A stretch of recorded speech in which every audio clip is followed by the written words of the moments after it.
Hello, dear students. My name is Karthik Dubey, and I welcome all of you to the Real Academy's YouTube channel, that is Real Edutainment. तो students हम लोग continue करने वाले हैं with Science and Technologies for Chapter 3 State Board 9th Standard. Last दो videos में students हमने first and second chapter ये दोनों खत्म कर दिए थे. इनके सारे अनसॉल्व न्यूमेरिकल्स हमने कर लिए थे. यहाँ पे शुरुआत में कुछ कंसेप्ट डिस्कस किए थे एंड हम लोग सेम फ्लो इस चैप्टर के लिए भी रखने वाले हैं.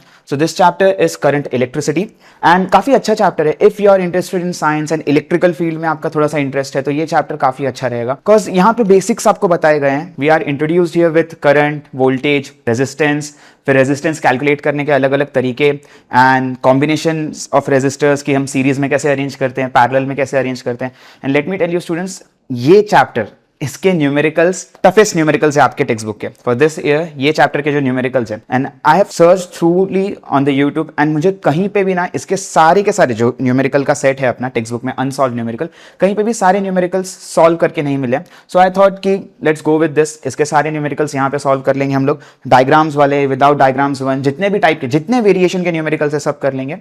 सो करंट इलेक्ट्रिसिटी के साथ कंटिन्यू करते हैं एंड बिफोर वी स्टार्ट जो हमारा ट्रेंड है कि पहले सारे फॉर्मूला, द बेसिक कंसेप्ट वो सब डिस्कस करेंगे, फिर उसके आगे कंटिन्यू करेंगे. नाउ फॉर्मूला में students first will start with the basics. Charge, charge को हम इस चैप्टर में डिनोट करेंगे क्यू से. इन जनरल हम लोग चार्ज को कैपिटल क्यू से डिनोट करने वाले हैं. चार्ज किनके पास रहता है स्टूडेंट्स? सब atomic particles, namely electrons, protons and neutrons. Neutrons के पास न्यूट्रल चार्ज है, zero charge. Protons are positively charged, electrons are negatively charged. Now in this chapter हम जिस कंडक्टर की बात करेंगे, कंडक्टर्स मतलब जिन सब्सटेंस में से इलेक्ट्रिसिटी फ्लो होगा. सो हम जिस कंडक्टर्स की बात करने वाले हैं वो हमने मेटल्स अज्यूम किया है. All the conductors we are dealing with in this chapter are assumed to be metals. So metal के अंदर इलेक्ट्रिसिटी फ्लो होने का एक ही रीजन रहता है, फ्री इलेक्ट्रॉन्स. तो इलेक्ट्रॉन्स का जो चार्ज है, charge of electrons is 1.6 into 10 raised to -19 coulomb. Coulomb is the SI unit of charge. ठीक ना. जब आप आगे हायर स्टैंडर्ड्स में जाएंगे तो आपको इलेक्ट्रोलाइसिस करके टॉपिक आएगा. वैसे हमारे 5th चैप्टर में भी है बट उतना डेप्थ में नहीं है. सो इलेक्ट्रोलाइसिस में वी हैव टू चार्जेस. ठीक है, two charge particles, cations and anions, और वो दोनों का फ्लो अलग डायरेक्शन में रहता है. तो वहां पे जो इलेक्ट्रिसिटी फ्लो होता है that is due to negative as well as positive charges. यहां पे सिर्फ नेगेटिव चार्जेस की वजह से होने वाला है. तो जब हम नेगेटिव पॉजिटिव दोनों की बात करते हैं तो हम इलेक्ट्रॉन्स को नेगेटिव और प्रोटॉन के लिए प्लस 1.6 इंटू 10 रेज टू -19 रखते हैं. बट इस केस में हमने इलेक्ट्रॉन के लिए 1.6 इंटू 10 रेज टू -19, ये नेगेटिव है. नेगेटिव हमें ये बताता है कि जो charge particle that is a negative particle electron. और एल्स जब हम न्यूमेरिकल सॉल्व करते हैं तो ये चार्ज लिखने की जरूरत नहीं होती. Second, electric current.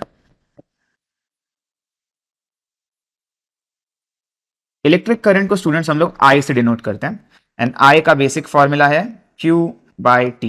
Electricity in short is flow of charge per unit time. एक सेकेंड में कितने चार्जेस फ्लो हुए हमको ये पता रहना चाहिए. एक चार्ज में, जैसे ये एक इलेक्ट्रॉन में इतना चार्ज है ना, तो 1 coulomb of charge is equivalent of 6.25 into 10 raise to 18 electrons. Okay, so अब इसका एसआई यूनिट, इलेक्ट्रिक करंट का एसआई यूनिट, तो चार्ज इसका एसआई यूनिट रहता है कूलम एंड टाइम इसका एसआई यूनिट है सेकेंड, कूलम पर सेकेंड. इसी को हम प्यार से एम्पियर बोलते हैं.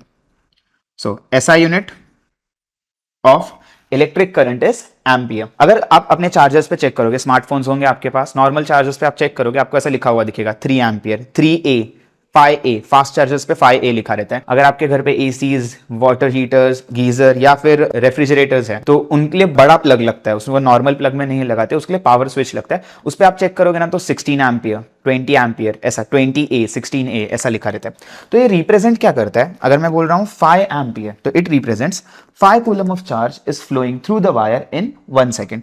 एक सेकेंड में कितना चार्ज जा रहा है वो बताता है. करंट आपका कुछ नहीं करता, सिर्फ आपको बताता है कितना अमाउंट फ्लो हो रहा है. अगर एक चार्ज है एक सेकंड में फ्लो हुआ तो 1 एम्पियर, दो चार्ज है एक सेकंड में फ्लो हुआ 2 एम्पियर्स. ओके, सो करंट हमको सिर्फ बताता है कितना अमाउंट फ्लो हो रहा है. नाउ जब अमाउंट फ्लो हो रहा रहेगा through a conductor, that charge can have high energy as well as low energy. वो अपने साथ कितना एनर्जी लेके आ रहा है वो हमें करंट नहीं बताता, हमें सिर्फ करंट ये बताता है कितने अमाउंट में फ्लो हो रहा है. वो अपने साथ कितना एनर्जी लेके आएगा वो हमें बताता है voltage. So the next topic third is potential difference. Potential difference students, जैसे हवा के फ्लो के लिए विंड, अगर आपको विंड करंट फील करना है तो एक जगह हाई प्रेशर होना चाहिए, एक जगह लो प्रेशर, तो हवा high pressure to low pressure flow करेगा। जैसे वाटर फ्लो के लिए, रिवर के फ्लो के लिए हाइट से, मतलब एक हायर पॉइंट से लोअर पॉइंट की तरफ रिवर फ्लो होता है।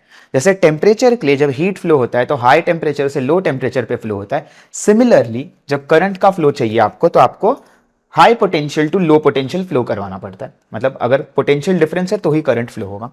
सो पोटेंशियल डिफरेंस को एकदम सिंपल तरीके से अगर डिफाइन करना है, इसको हम V से डिनोट कर देंगे। Potential difference is equal to work done per unit charge.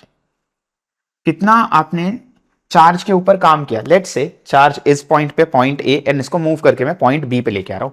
ए पे है, बी पे लेके आ रहा हूं। तो ए से बी मूव करने के लिए जो आपका बैटरी रहता है, जो पावर सोर्स है, वो चार्ज को पुश करेगा। पोटेंशियल डिफरेंस है ना, चार्ज को वो धक्का दे रहा है। जब कोई चीज चार्ज पे धक्का दे रहा है, उसको पुश कर रहा है, उस पर वर्क कर रहा है, तो लेट से चार्ज पॉइंट ए पे है, यहां से ये जा रहा है पॉइंट बी पे, इसको हम धक्का दे रहे हैं, पुश कर रहे हैं। When we are applying force on it and उसका डिस्प्लेसमेंट हो रहा है, V मतलब कौन अप्लाई करेगा उधर, बैटरी इस पे धक्का दे रहा है और ये यहां से पॉइंट बी की तरफ आ गया। Now when the battery applies force on it and it displaces, तो फोर्स इनटू डिस्प्लेसमेंट होता है वर्क डन, मतलब आपने चार्ज पे कुछ काम किया। तो बैटरी के अंदर जो केमिकल एनर्जी स्टोर्ड है वो चार्ज में गया, और चार्ज अब काम कर रहा है, चार्ज आगे जा रहा है, चार्ज के पास आ गया एनर्जी, तो चार्ज एनर्जी लेके आगे गया। ये चार्ज कहां पे जाएगा, in the electrical devices, for example the smart board. इसमें अब चार्ज, वो इलेक्ट्रिसिटी फ्लो हो रहा है और इसको एनर्जी दे रहा है, तब ये काम कर रहा है। सो जो बैटरी से एनर्जी आता है वायर के थ्रू, वो डिवाइस के पास जाएगा। कौन लेके जा रहा है, चार्ज। तो पोटेंशियल डिफरेंस आपको बता रहा है एक चार्ज कितना एनर्जी लेके जा रहा है, और एनर्जी कैसे आता है, उस पर कितना काम कर रहे हो उससे ना, तो work done per unit charge. Potential difference is work done per unit charge. एक चार्ज के ऊपर कितना काम हो रहा है, ये आपको कहां से पता चलेगा, पोटेंशियल डिफरेंस से। Okay, work done per unit charge. Now ऐसा यूनिट फॉर पोटेंशियल डिफरेंस, तो वर्क डन का ऐसा यूनिट होता है जूल, और चार्ज का है कूलम, जूल पर कूलम। और इसी को प्यार से हम बोलते हैं volt, named after Alessandro Volta. Voltas company सुना होगा ना, उनके नाम पे, तो वैसे ही वोल्ट। ठीक है, ampere is named after André Marie Ampere, तो उनके नाम पे करंट का यूनिट है एम्पियर एंड पोटेंशियल डिफरेंस का volt. Okay, now next is resistance. So resistance के लिए स्टूडेंट्स हम लोग एक काम करते हैं, हम सीधे ओम्स लॉ को डिफाइन करेंगे। Next is Ohm's law. Students, George Simon Ohm करके एक साइंटिस्ट थे, जॉर्ज साइमन ओम। उन्होंने कुछ एक्सपेरिमेंट्स कंडक्ट किए and he found out that if हमने एक इलेक्ट्रिकल सर्किट में बड़े बड़े बैटरीज यूज करने स्टार्ट किए, पहले छोटा बैटरी यूज किया, फिर और बड़ा और स्ट्रॉन्ग बैटरीज यूज किए। इन शॉर्ट आप पोटेंशियल डिफरेंस बढ़ाते जा रहे हो। जब आप पोटेंशियल डिफरेंस बढ़ाते जा रहे हो, उन्होंने करंट मेजरमेंट करना स्टार्ट किया थ्रू एम मीटर। आपको पता होना चाहिए एम मीटर करंट के लिए, वोल्ट मीटर पोटेंशियल के लिए। सो उन्होंने जब मेजरमेंट स्टार्ट किए तो उन्होंने ऑब्जर्व किया, आप जितना ज्यादा वोल्टेज वाला डिवाइस लोगे, जितना ज्यादा वोल्टेज का बैटरी लोगे, आपको उतना ज्यादा करंट मिलेगा। In short, voltage and current are directly proportional. तो V is proportional to I। तो यहां पे मैं लिख सकता हूं V is equal to I R। ये प्रोपोर्शनलिटी का साइन हटा के इक्वल टू लेके आ गए, तो इक्वल टू लाने के लिए ये जो टर्म है दैट इज अ कांस्टेंट। तो V is equal to I R, ये आपका यहां पे Ohm's law. Now this is Ohm's law, और यहां से आप R का फॉर्मूला निकाल सकते हो।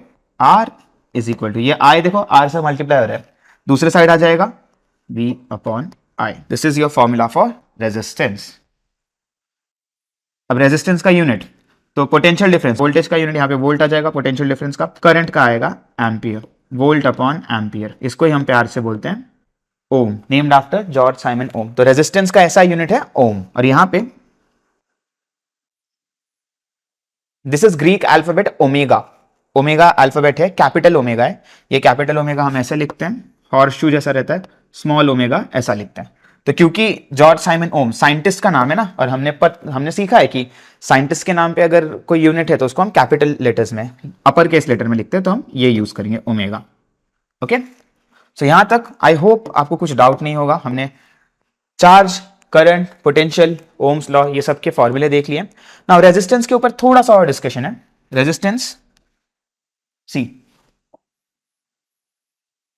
रेजिस्टेंस कौन से फैक्टर्स पे डिपेंड करता है, वो फैक्टर्स अफेक्टिंग रेजिस्टेंस, और वहां से हम एक टर्म देखने वाले हैं, रेजिस्टिविटी। रेजिस्टिविटी को हम स्टूडेंट्स ग्रीक अल्फाबेट रो, इससे रिप्रेजेंट करते हैं, RHO, ग्रीक अल्फाबेट रो। नाउ रेजिस्टेंस देखो कैसा रहता है। रेजिस्टेंस का कंसेप्ट एकदम सिंपल है। अगर आपने एक वायर लिया है और उसमें लेट से रेजिस्टेंस है x, अगर आपने वायर का लेंथ डबल कर दिया, मान लो ये 10 सेंटीमीटर का तो 20 सेंटीमीटर का वायर लिया, मटेरियल सेम है, वायर का साइज सेम है, सब सेम है, सिर्फ लेंथ डबल हो गया, तो ऐसा ऑब्जर्व किया गया है कि रेजिस्टेंस भी डबल हो जाता है, यानी एक क्वांटिटी बढ़ा दूसरा भी बढ़ जाएगा। ऐसे वेरिएशन को स्टूडेंट्स हम बोलते हैं डायरेक्ट वेरिएशन, ठीक है, डायरेक्ट प्रोपोर्शन, डायरेक्ट वेरिएशन। तो यहाँ पे हमें इतना समझ में आ रहा है कि resistance is directly proportional to length, length बढ़ा दो रेजिस्टेंस बढ़ जाएगा। Second, cross sectional area. तो अगर आपने एक वायर लिया हुआ है, वायर का क्रॉस सेक्शनल एरिया वो रहता है कि अगर आपने वायर को कट किया और उसको आप साइड से देख रहे हो, सामने से देख रहे हो, तो ये जो एरिया दिखेगा this is the cross sectional area. तो वायर को कट करो और सामने से देखो तो ये कैसा दिखता है, सर्कल। तो वायर का क्रॉस सेक्शनल एरिया कैसा है, सर्कुलर। हाँ, ऐसा ऑब्जर्व किया है। अब जितना मोटा वायर लोगे, वायर का थिकनेस हम बढ़ाते जा रहे हैं, उतना रेजिस्टेंस कम होते जाएगा। So resistance is inversely proportional to area. Repeat कर रहा हूं, लेंथ से डायरेक्टली प्रोपोर्शनल है, एरिया से इनवर्सली प्रोपोर्शनल है। अगर आपने एरिया बड़ा किया रेजिस्टेंस कम होगा, बट अगर आपने लेंथ बड़ा किया रेजिस्टेंस बढ़ते जाएगा। सो यहां पे अगर आप ये डायरेक्ट प्रोपोर्शनैलिटी हटाना चाहते हो, इक्वल टू लाना चाहते हो, तो आपको एक कांस्टेंट लाना पड़ेगा। जैसे यहां पे कांस्टेंट था r, वैसे यहां पे भी कांस्टेंट लाना पड़ेगा। So r is equal to rho l by a and the constant is resistivity. यहां से आप रेजिस्टिविटी का फॉर्मूला निकाल सकते हो। रेजिस्टिविटी को अकेला रहने दो, बाकी दोनों टर्म्स को shift it on the other side. So आप देख सकते हो यहां पे a डिवाइड हो रहा है, let's take it to the resistance. So resistivity rho is equal to r into A by L, R into A by L. This is the formula for resistivity. Now resistivity के लिए students आप ध्यान देना, अगर किसी ने पूछा इसका SI यूनिट क्या है, रेजिस्टिविटी का SI यूनिट क्या है, तो रेजिस्टेंस के लिए we have ohm into area के लिए we have metre square divide by metre. Okay, so ऊपर और नीचे एक एक मीटर है, ये कैंसिल हो जाएगा, ये मीटर स्क्वायर का metre cancel and you will get ohm metre. So ऐसे आप रेजिस्टिविटी के यूनिट को देख सकते हो, ohm metre. Now resistivity respond मतलब करस्पॉन्ड किस चीज से करता है, what is resistivity? In short, अगर आपने 1 मीटर का वायर लिया है, उसका एरिया 1 मीटर स्क्वायर है, तो जितना रेजिस्टेंस उसमें रहेगा दैट इज रेजिस्टिविटी। समझ रहे हो? इसको 1 रखा मैंने, लेंथ को 1 रखा है, एरिया को भी 1 रखा है, तो ये दोनों 1 हो गया, तो resistivity is equal to resistance. Resistivity in short आपको ये बताता है आपके वायर में कितना रेजिस्टेंस रहेगा। जिस मटेरियल का रेजिस्टिविटी कम है उसमें रेजिस्टेंस कम आएगा for same length same area. आपने 3 वायर उठा लिए, सेम लेंथ है सेम एरिया, लेकिन तीनों का मटेरियल अलग है। जिस मटेरियल का रेजिस्टिविटी सबसे कम है वो मटेरियल हम लोग यूज करेंगे इलेक्ट्रिकल डिवाइसेस में। सो इसके लिए हम लोग कॉपर यूज करते हैं, because copper has a resistivity of 1.7 into 10⁻⁻⁶, तो काफी कम रेजिस्टिविटी रहता है कॉपर का। ओके, डायमंड का रेजिस्टिविटी बहुत ज्यादा है। Diamond has a resistivity of orders of 10⁻13 to 10⁻18। समझो कहां पे 10⁻⁷ एंड कहां पे 10⁻13 टू 18। सो काफी बड़ा डिफरेंस है, इसलिए डायमंड बहुत बुरा कंडक्टर है बट कॉपर अच्छा कंडक्टर है। नाउ इतने इंफॉर्मेशन में मैं चाहूंगा आप ये कहीं पे तो नोट कर लीजिए, आई पॉज एंड इसके बाद ये सारे पे बेस हम एक न्यूमेरिकल करने वाले हैं। जितने फॉर्मूले हमने देखे उन पे एक एक न्यूमेरिकल्स करते जाएंगे। तो मोस्टली आपको ये याद रखना है, ओम्स लॉ, ओम्स लॉ एक इंपॉर्टेंट है, और रेजिस्टिविटी का फॉर्मूला ये एक इंपॉर्टेंट है। बाकी करंट वगैरह पे हम 1-2 क्वेश्चन देखेंगे, पोटेंशियल डिफरेंस पे हमको क्वेश्चन ज्यादा है नहीं। So moving on, first question. अब हम solve numerical, see students the thing here is for this chapter हमने डिसाइड किया कि सॉल्व न्यूमेरिकल्स भी मैं बता दूंगा आपको, बिकॉज इस चैप्टर में सॉल्व न्यूमेरिकल्स में भी बहुत सारे ऐसे छोटे छोटे कंसेप्ट्स है जो मैं चाहता हूं कि आपके क्लियर हो। टेक्स्ट बुक के पीछे अनसॉल्व भी करने वाले हैं, सॉल्व भी करेंगे, तो थोड़ा सा हो सकता है ये वीडियो लेंदी रहे। Now let's begin with the first question. The resistance R का वैल्यू है of a filament in a light bulb is 1000 ओम। आपको रेजिस्टेंस आर दिया हुआ है 1000 ओम। If the bulb is fed by a current, current मतलब I, from source of potential difference 230 volt, potential difference दिया हुआ है 230 volts, how much current will flow through it? I का value अपने को निकालने का है। स्टूडेंट्स बहुत ही स्ट्रेट फॉरवर्ड क्वेश्चन है, सीधा यहाँ पे ओम्स लॉ अप्लाई करना है। तो by Ohm's law V is equal to I R, therefore I is equal to V upon R. So by Ohm's law हमने यहाँ पे I is equal to V by R ये use कर लिया। Now voltage हमें कितना दिया है क्वेश्चन में, that is 230 upon resistance is 1000, so 230 upon 1000। 1000 से डिवाइड कर रहे हैं मतलब हमें डेसिमल 3 टाइम्स शिफ्ट करना है, तो 3 टाइम्स यहां से 1 2 3 0.23 एम्पियर। करंट का SI unit is ampere. Okay, तो एम्पियर पे आंसर आएगा। This was the first question, काफी सिंपल सा, 1 मार्क के लिए आप एक्सपेक्ट कर सकते हो ऐसे questions. Next example 2, the length of a conducting wire is 50 centimetre and its radius is 0.5 millimetre. देख लो भाई, सेंटीमीटर मिलीमीटर ये सब नहीं चलेगा, the SI unit is metre, तो हमें पहले इसको कन्वर्ट करना है। एंड सेकेंड थिंग, यहाँ पे एरिया देखिए, यहाँ पे ना रेडियस दिया है वायर का, रेडियस क्यों देंगे हमें, एरिया निकालने के लिए। जब एरिया की बात आ गई, इसका मतलब क्रॉस सेक्शनल एरिया चाहिए, तो this is a question of resistivity, नहीं तो और हमें एरिया की कोई जरूरत नहीं है। So length of a wire 50 centimetre, इसको मैं मीटर में कन्वर्ट कर देता हूं, 0.5 metre. Radius of the wire is 0.5 millimetre.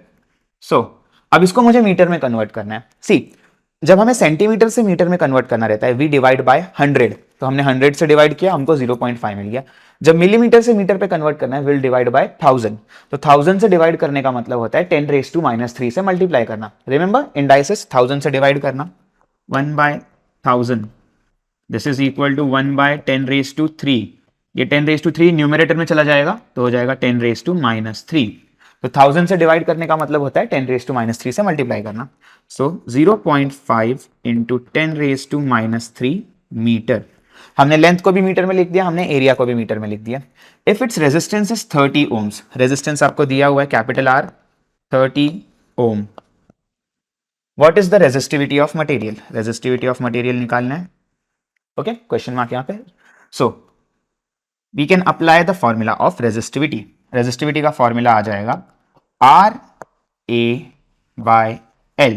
Notes में चेक करना, मैंने बोला था नोट्स में लिख के रखो फॉर्मूला, नोट्स में चेक करना, यही फॉर्मूला रहेगा। Now let's put the values of the variables.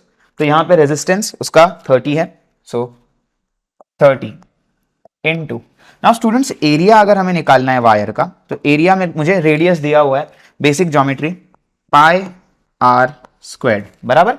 तो एरिया के जगह पे मैं क्या लिखूंगा, πr², वहां पे एरिया उसके जगह पे क्या आएगा, πr²। सो पाई का वैल्यू हम लेंगे 3.14 इंटू आर, रेडियस कितना दिया है 0.5 इंटू 10⁻³ 0.5 इंटू 10⁻³ इसका स्क्वायर, रेडियस का square, the whole divided by length, length is 50 centimetre का 0.5 okay. So resistivity is equal to 30 into 3.14 into 0.5 का स्क्वायर 0.25, मल्टीप्लाई करके देख लीजिएगा, 0.5 इंटू 0.5 आपको 25 मिलेगा, 2 डेसिमल शिफ्ट करना है, 0.25 इंटू 10⁻⁻6, -3 का square 10⁻⁻6, the whole divided by 0.5। आप एक चीज ऑब्जर्व कर सकते हैं, 0.25 इसको आप 2 से मल्टीप्लाई करोगे ना तो 0.5 मिलेगा, 0.25 ना, 0.25 को 2 से मल्टीप्लाई करो 0.5 मिल जाता है। सो 0.25 1s are 0.25, 0.25 2s are 0.5 and 2 1s are 2, 2 15 are 30। सो आपको मिलेगा 15 इंटू 3.14 इंटू 10⁻⁻6। नाउ सो आपको यहां पे मिलना चाहिए 47.1 इंटू 10⁻⁻6। नाउ हमने सब वैल्यूज एसआई यूनिट में रखा है, तो जो हमारा आंसर आएगा that will be in SI unit. तो एसआई यूनिट क्या है, ohm metre. So the final answer would be the resistivity of material is 47.1 into 10⁻⁻6 ohm metre. I hope आपको ये क्वेश्चन समझा रहेगा। मैं चाहूंगा रेजिस्टिविटी के क्वेश्चंस ना आप खुद से एक बार ट्राई करो, बिकॉज रेजिस्टिविटी के क्वेश्चंस टेक्स्ट बुक में कम है, हार्डली 2 ही क्वेश्चन है and these are good questions. इसमें आपका बेसिक मैथमेटिक्स, इंडाइसेस वगैरह कितना शार्प है वो सब टेस्ट होता है। सो एक बार ये क्वेश्चन खुद से ट्राई करना। Next, a current of 0.24 ampere flows through a conductor when potential difference of 24 is applied between two ends. So current हमें दिया हुआ है, करंट के लिए I यूज करेंगे 0.24 ampere, flows through a conductor when potential difference of 24 V दिया हुआ है 24 volt is applied between its two end, what is the resistance. एक बार ओम्स लॉ अप्लाई करना, पॉज करना वीडियो, ओम्स लॉ अप्लाई करके खुद से ट्राई करके देखो। ओके, खुद से ट्राई हो जाएगा, आपका कॉन्फिडेंस बूस्ट होगा। मैं यहां पे ओम्स लॉ अप्लाई करूंगा, V is equal to I R, therefore R is equal to V divide by I। I यहां मल्टीप्लाई हो रहा था, दूसरे साइड आके डिवाइड हो गया। Now the voltage given here is 24 upon 0.24, 24 upon 0.24। now कुछ स्टूडेंट्स है जो डायरेक्ट सॉल्व करके आंसर बता देंगे, कुछ ऐसे जिनको डेसिमल में सॉल्व करने में प्रॉब्लम होता है। So what we can do here is, ये डेसिमल को हटा दो ना, प्रॉब्लम डेसिमल है ना, डेसिमल हटा दो। तो यहाँ पे आपको दिख रहा रहेगा 0.24 है, मैं अगर इसको 100 से मल्टीप्लाई करूं तो डेसिमल 2 पॉइंट शिफ्ट होकर गायब हो जाएगा। बट हम सिर्फ नीचे 100 से मल्टीप्लाई नहीं कर सकते डिनोमिनेटर में, हमको ऊपर भी करना रहेगा। सो दोनों साइड 100 से मल्टीप्लाई किया, 2400 अपॉन 24। अब बहुत सारे स्टूडेंट्स को ये इजी लगता है, अगर आपको यहाँ पे समझ में आ रहा है आप डायरेक्ट ये कर सकते हो। जिनको उस डेसिमल से थोड़ा सा डर लगता है, डेसिमल फोबिया है जिनको, उनके लिए ये कर सकते हैं। सो 24 1 जार 24, 24 यहाँ पे भी 1 और 2 0, आपका रेजिस्टेंस आ जाएगा 100 ohm। Okay, moving on to the next question. Determine the current that will flow when a potential difference of 33 volt is applied between two ends of an appliance having resistance 110 ohm। Okay, ये दो part का question है, two part question. तो पहले मैं first part solve करूंगा, फिर second. Determine the current, हमको क्या फाइंड करना है, करंट। सो करंट कितना होगा ये फाइंड करना है, I is equal to dash if potential difference is 33, potential difference V is 33 volt and the resistance is 110 ohm, the resistance is 110 ohm। आपको V दिया है, R दिया है, I निकालना है, तो पॉज करके ट्राई कीजिए खुद से। ओम्स लॉ लगा रहा हूं मैं यहाँ पे, V is equal to I R, therefore I is equal to V upon R।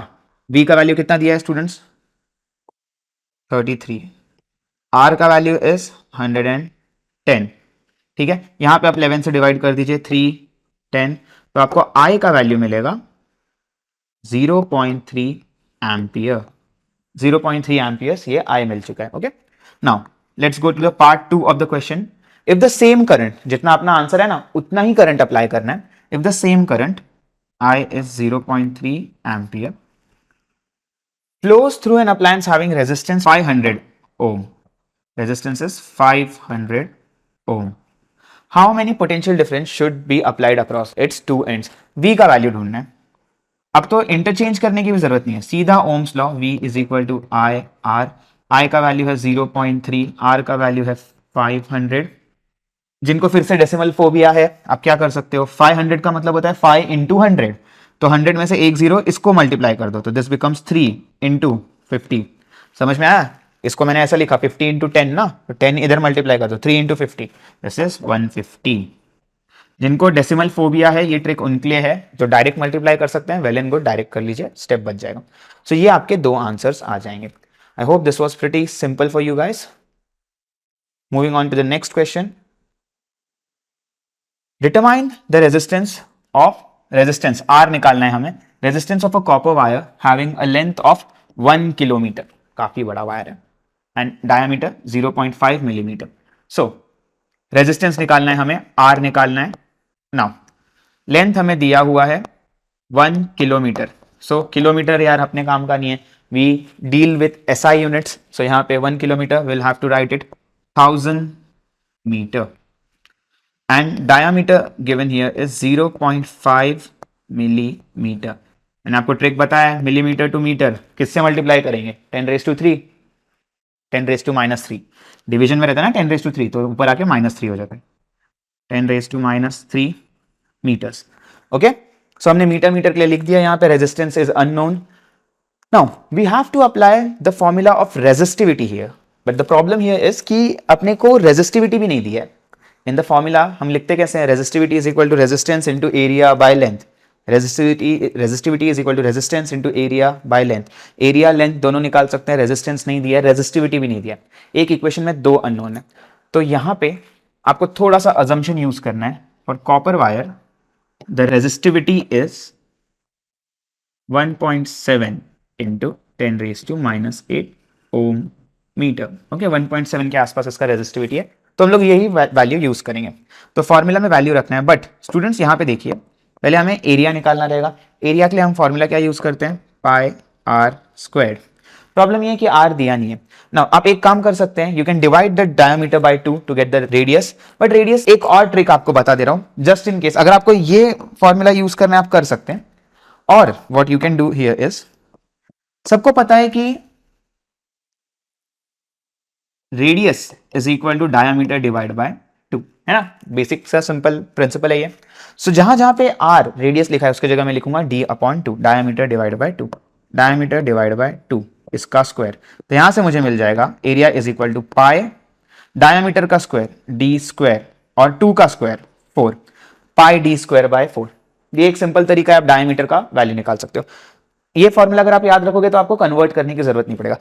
Again I am saying, जिसको कन्वर्ट करके सॉल्व करना है कर सकता है, सेम आंसर आएगा। मैं चाहता हूं एक बार ये दूसरे फॉर्मूले से भी दिखा दूं, बिना कन्वर्जन के पिछला वाला किया था, इस बार डायरेक्ट से करते हैं। So the area is pi by 4 D square. So यहां से हम सीधा फॉर्मूला लिखेंगे अब, resistivity is equal to R A by L, बराबर। सो आर रेजिस्टेंस के लिए हम लोग क्या वैल्यू रखने वाले हैं, यहां पे रेजिस्टेंस हमें पता नहीं है, एरिया। सो रेजिस्टेंस हमें पता नहीं है, एरिया के लिए you can see pi by 4 D square. So R into pi by 4 into D square, और लेंथ यहां पे आ जाएगा, बराबर है। तो resistivity is equal to R into pi into D square upon L into 4। अब हम क्या करेंगे स्टूडेंट्स, हमें आर का वैल्यू चाहिए तो हम आर को वैसे ही रहने देंगे and all these other variables इसको यहां पे शिफ्ट कर देंगे रेजिस्टिविटी के पास। तो आपको रीअरेंज करके मिलेगा, by rearranging you will get, ये जो भी डिनोमिनेटर एंड न्यूमरेटर में आ जाएगा, resistivity into length into 4 upon pi into D square. अब बस आपको वैल्यूज रखने, थोड़ा सा बेसिक मैथमेटिक्स और न्यूमेरिकल सॉल्व हो जाएगा। रेजिस्टिविटी का वैल्यू 1.7 इंटू 10⁻⁸ इंटू लेंथ का वैल्यू 10⁻3, 1000 है ना, 1000 को लिख सकते हैं ना 10 cube into 4 the whole divided by pi. Now students here is the trick, if हमने पाई का वैल्यू 22/7 लिया तो ये बहुत कॉम्प्लिकेटेड हो जाता है। इफ हमने पाई का वैल्यू 3.14 लिया तो भी ये बहुत कॉम्प्लिकेटेड हो जाएगा, because then you will get the answer in decimals और बहुत बड़ा मल्टीप्लीकेशन होगा। So in the textbook what they have done is कि इन्होंने यहाँ पे एक छोटा सा ट्रिक, इसको हम जुगाड़ बोलते हैं, छोटा जुगाड़ किया है, पाई का वैल्यू 3.2 ले लिया। Now I am not saying this is mathematically correct, pi का वैल्यू हम राउंड ऑफ करके 3.2 नहीं ले सकते क्योंकि 3.14 है वो। इफ इट वॉज 3.1516 तो उसको हम राउंड ऑफ करके 2 करते हैं, गॉट इट। 5 या 5 से बड़ा रहता है तो ही राउंड ऑफ कर सकते हैं। सो नाउ यहां पे 3.2 लिया है for easy simpler calculations, but ऐसा करना नहीं है। सो 3.2 इंटू डी का स्क्वायर, डी का स्क्वायर कितना 0.5 इंटू 10⁻3, तो इसका स्क्वायर कर लेंगे, डायमीटर स्क्वायर 0.5 इंटू 10⁻³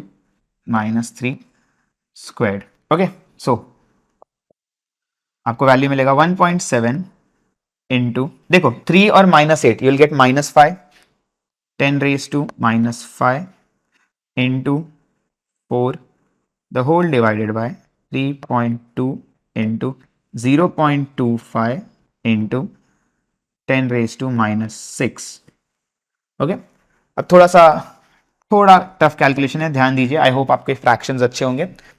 सो अब रेजिस्टेंस के लिए what we can do here is कि यहां पे आप देख सकते हैं 0.25 इंटू 3.2।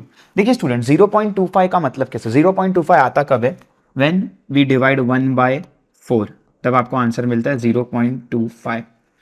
तो in case we are multiplying any number by 0.25, उसका मतलब होगा आप उस नंबर के 4 पार्ट कर रहे हो। समझ में आ रहा है, देखो ना 0.25 कब आता है, जब हम 4 से डिवाइड करते हैं ना 1 को। इसका मतलब आप किसी भी नंबर को अगर 0.25 से मल्टीप्लाई कर रहे हो then you are dividing that number into 4 equal parts. So देखिए यहाँ पे 0.25 into 3.2, let's for a second imagine कि ये 32 है। तो अगर मैं बोल रहा हूं 32 इंटू 0.25, आपको 32 के 4 पार्ट करने हैं।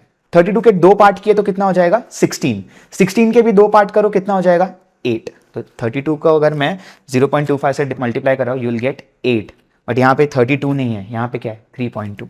सो आपको फ्रैक्शन मिलेगा 1.7 इंटू ये 4 इधर इंटू ये 10⁻⁵ था, ये पूरे 10⁻⁶ से कैंसिल हो जाएगा और सिर्फ बचेगा 10⁻⁻1। ये 10⁻⁻1 ऊपर आके 10 बन जाएगा, divided by 3.2 into 3.2 into 0.25, 0.8। I hope आपको समझा रहेगा। 0.25 से मल्टीप्लाई करने का मतलब 4 पार्ट्स में डिवाइड करो, किसी नंबर को, किसी भी नंबर को 4 पार्ट में डिवाइड कर दो।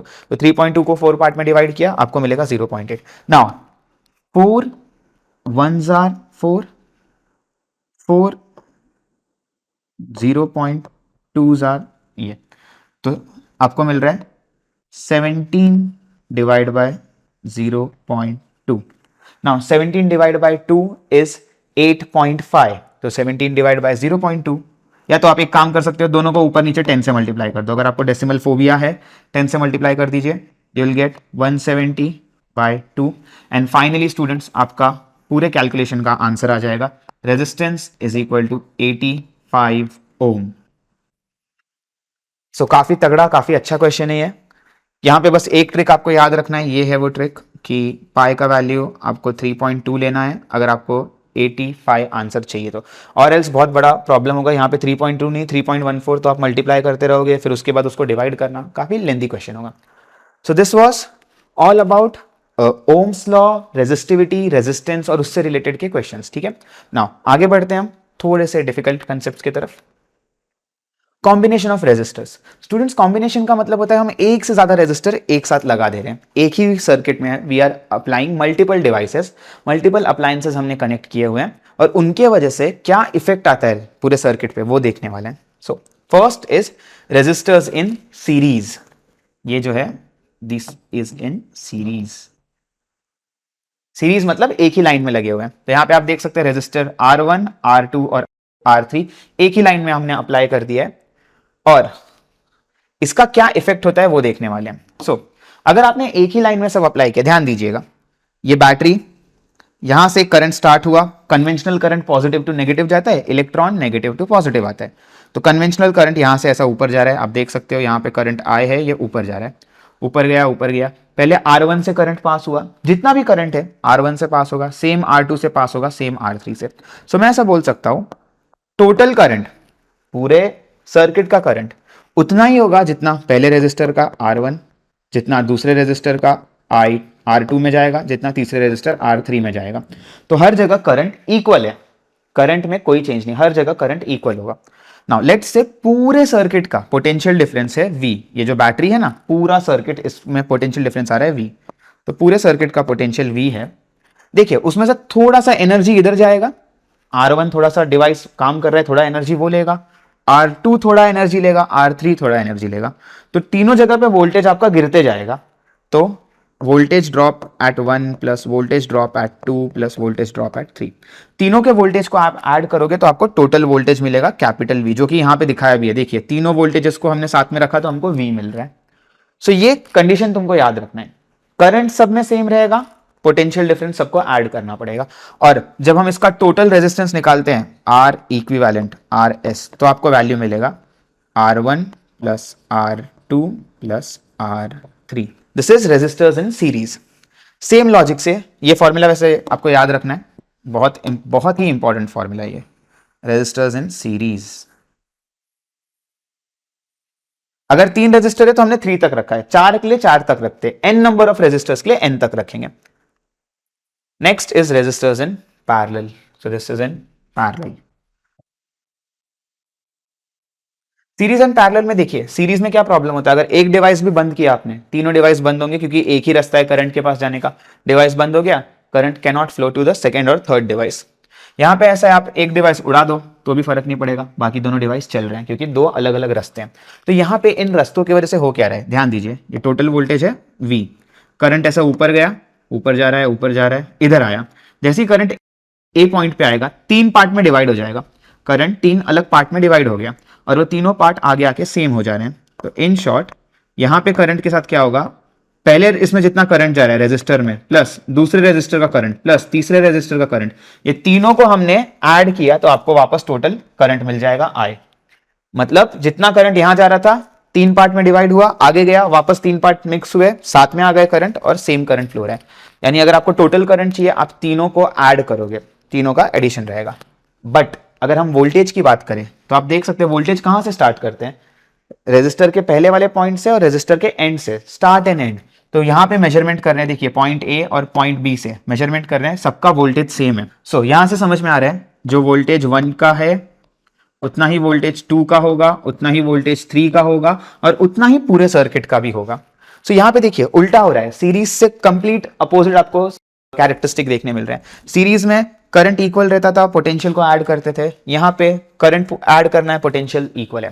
नाउ इसके लिए फॉर्मूला एक फ्रैक्शन में आता है, 1 upon R P is equal to 1 upon R one plus 1 upon R two plus 1 upon R three.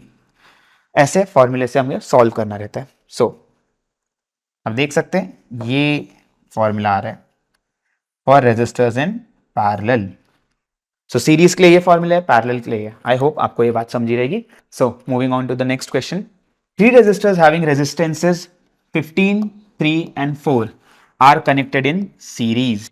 So series connection यहां पे दिया हुआ है। नाउ तीनों रेजिस्टर्स सीरीज में, what is the effective resistance? Effective मतलब टोटल रेजिस्टेंस, पूरे सर्किट का रेजिस्टेंस। और कैसा कनेक्शन है? सीरीज कनेक्शन है। सो R1 दिया हुआ है 15 ओम, R2 is 3 ohm, R3 is 4 ohm. Total resistance RS is equal to R1 plus R2 plus R3. 15 plus 3 plus 4.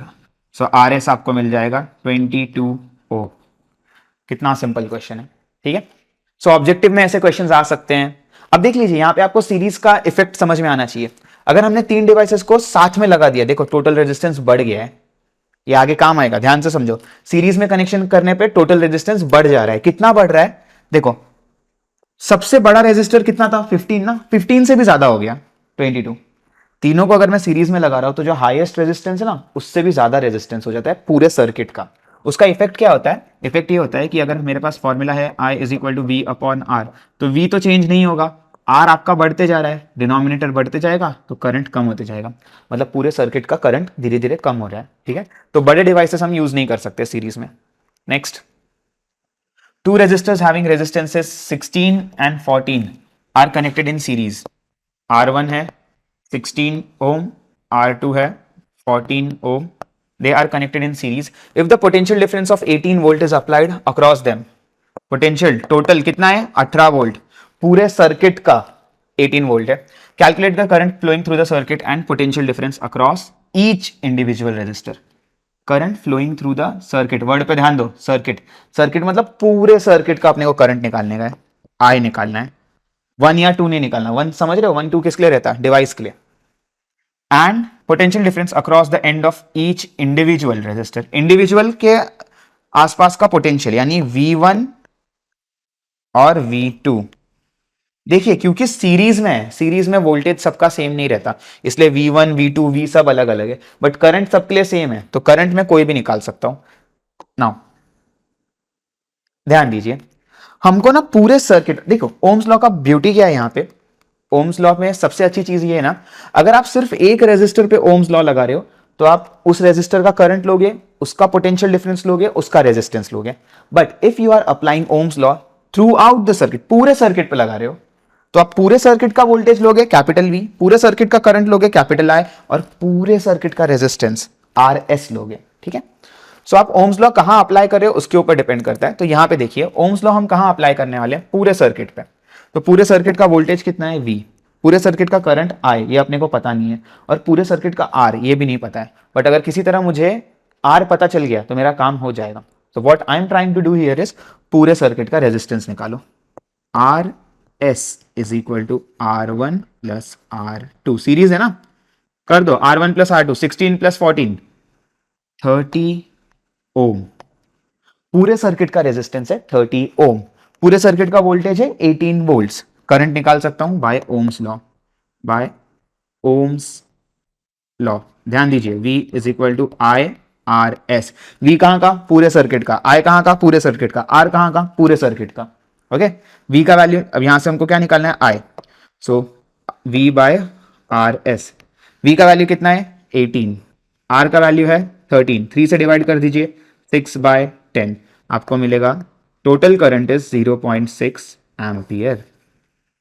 अब जितना करंट बैटरी से निकला एक ही रास्ते को फॉलो करते हुए जाएगा, R1 से भी उतना ही करंट जाएगा, R2 से भी उतना ही करंट जाएगा। तो कहने का मेरा मतलब है I is equal to I1 is equal to I2 is equal to 0.6 ampere.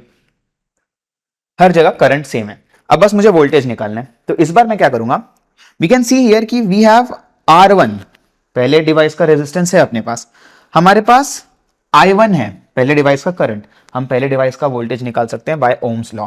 तो by Ohm's law V1 is equal to I1 R1, I1 का वैल्यू दिया है 0.6 एंड R1 इज 16। तो 16 6 96, तो ये हो जाएगा 9.6 वोल्ट। V1 कितना है 9.6 वोल्ट। V2 निकालना है, Ohm's law V2 is equal to I2 R2, I2 का वैल्यू भी 0.6, R2 इज 14 ओम, तो 0.6 इंटू 14, 14 6 84, तो 8.4 वोल्ट्स V2 आ गए। नाउ इतना बड़ा कैलकुलेशन करने के बाद how can you be sure कि अपना आंसर राइट है? मैंने आपको एक कैरेक्टरिस्टिक बताया था, in resistors in series the voltage, total voltage of the circuit is equal to sum of individual voltage. आप V1 V2 दोनों को ऐड करो, आपको टोटल V मिलेगा। चेक करो 9.6 प्लस 8.4, ये जो 0.4 है इधर दे दो, ये 10 हो गया, 10 प्लस 8 18 वोल्टेज दिया था ना अपने को। तो V1 plus V2 is equal to V, satisfy हो रहा है कंडीशन, मतलब अपना आंसर राइट है। ठीक है, ऐसे आप चेक कर सकते हो एग्जाम में। नाउ ये पेज नंबर 40 के न्यूमेरिकल्स थे, solve numericals. Let's move on to page number 42 जहां पे हमको पैरेलल के सॉल्व न्यूमेरिकल्स देखने मिलेंगे। पैरेलल में सिंपल क्वेश्चन है, ध्यान दीजिए। Resistors having resistances 15 20 10 are connected in parallel, तो 1 upon RP is equal to 1 upon R1 plus 1 upon R2 plus 1 upon R3, ऐसा है। ठीक है, what is the effective resistance? Total resistance मतलब आरपी निकालना है। आरपी क्यों? क्योंकि पैरेलल बोला है ना। वैल्यूज रख दीजिए, 1 अपॉन R1 का वैल्यू कितना है 15, प्लस 1 अपॉन R2 का वैल्यू 20, प्लस 1 अपॉन R3 का value 10 is equal to 1 upon RP। काफी स्टूडेंट्स को इसमें कंफ्यूजन रहता है, उनको ये नहीं पता डिनोमिनेटर सेम करके फिर ऐड कर सकते हैं, डायरेक्ट ऐड नहीं करेंगे। What they do is they cross multiply, इसको 20 से करेंगे, इसको 15 से, फिर 15 20 यहां पे करेंगे, फिर उसके बाद उसको 10 से करेंगे, काफी हेक्टिक हो जाता है। What you can do here is एकदम सिंपल सा काम करना है, एलसीएम लीजिए, ये तीनों नंबर के टेबल में सबसे छोटा नंबर जो तीनों में आता हो। 20 20 1s आर 20, ठीक है, 10 के टेबल में 20 आता है बट 15 के टेबल में नहीं आता, 20 ऑप्शन नहीं है। नेक्स्ट 22s आर 40, 40 भी 10 के टेबल में आता है, 40 20 के टेबल में भी आता है बट 15 के टेबल में नहीं आता। 23s आर 60, 60 20 के टेबल में आता है, 60 10 के टेबल में आता है, 60 15 के भी टेबल में आता है, तो LCM is 60।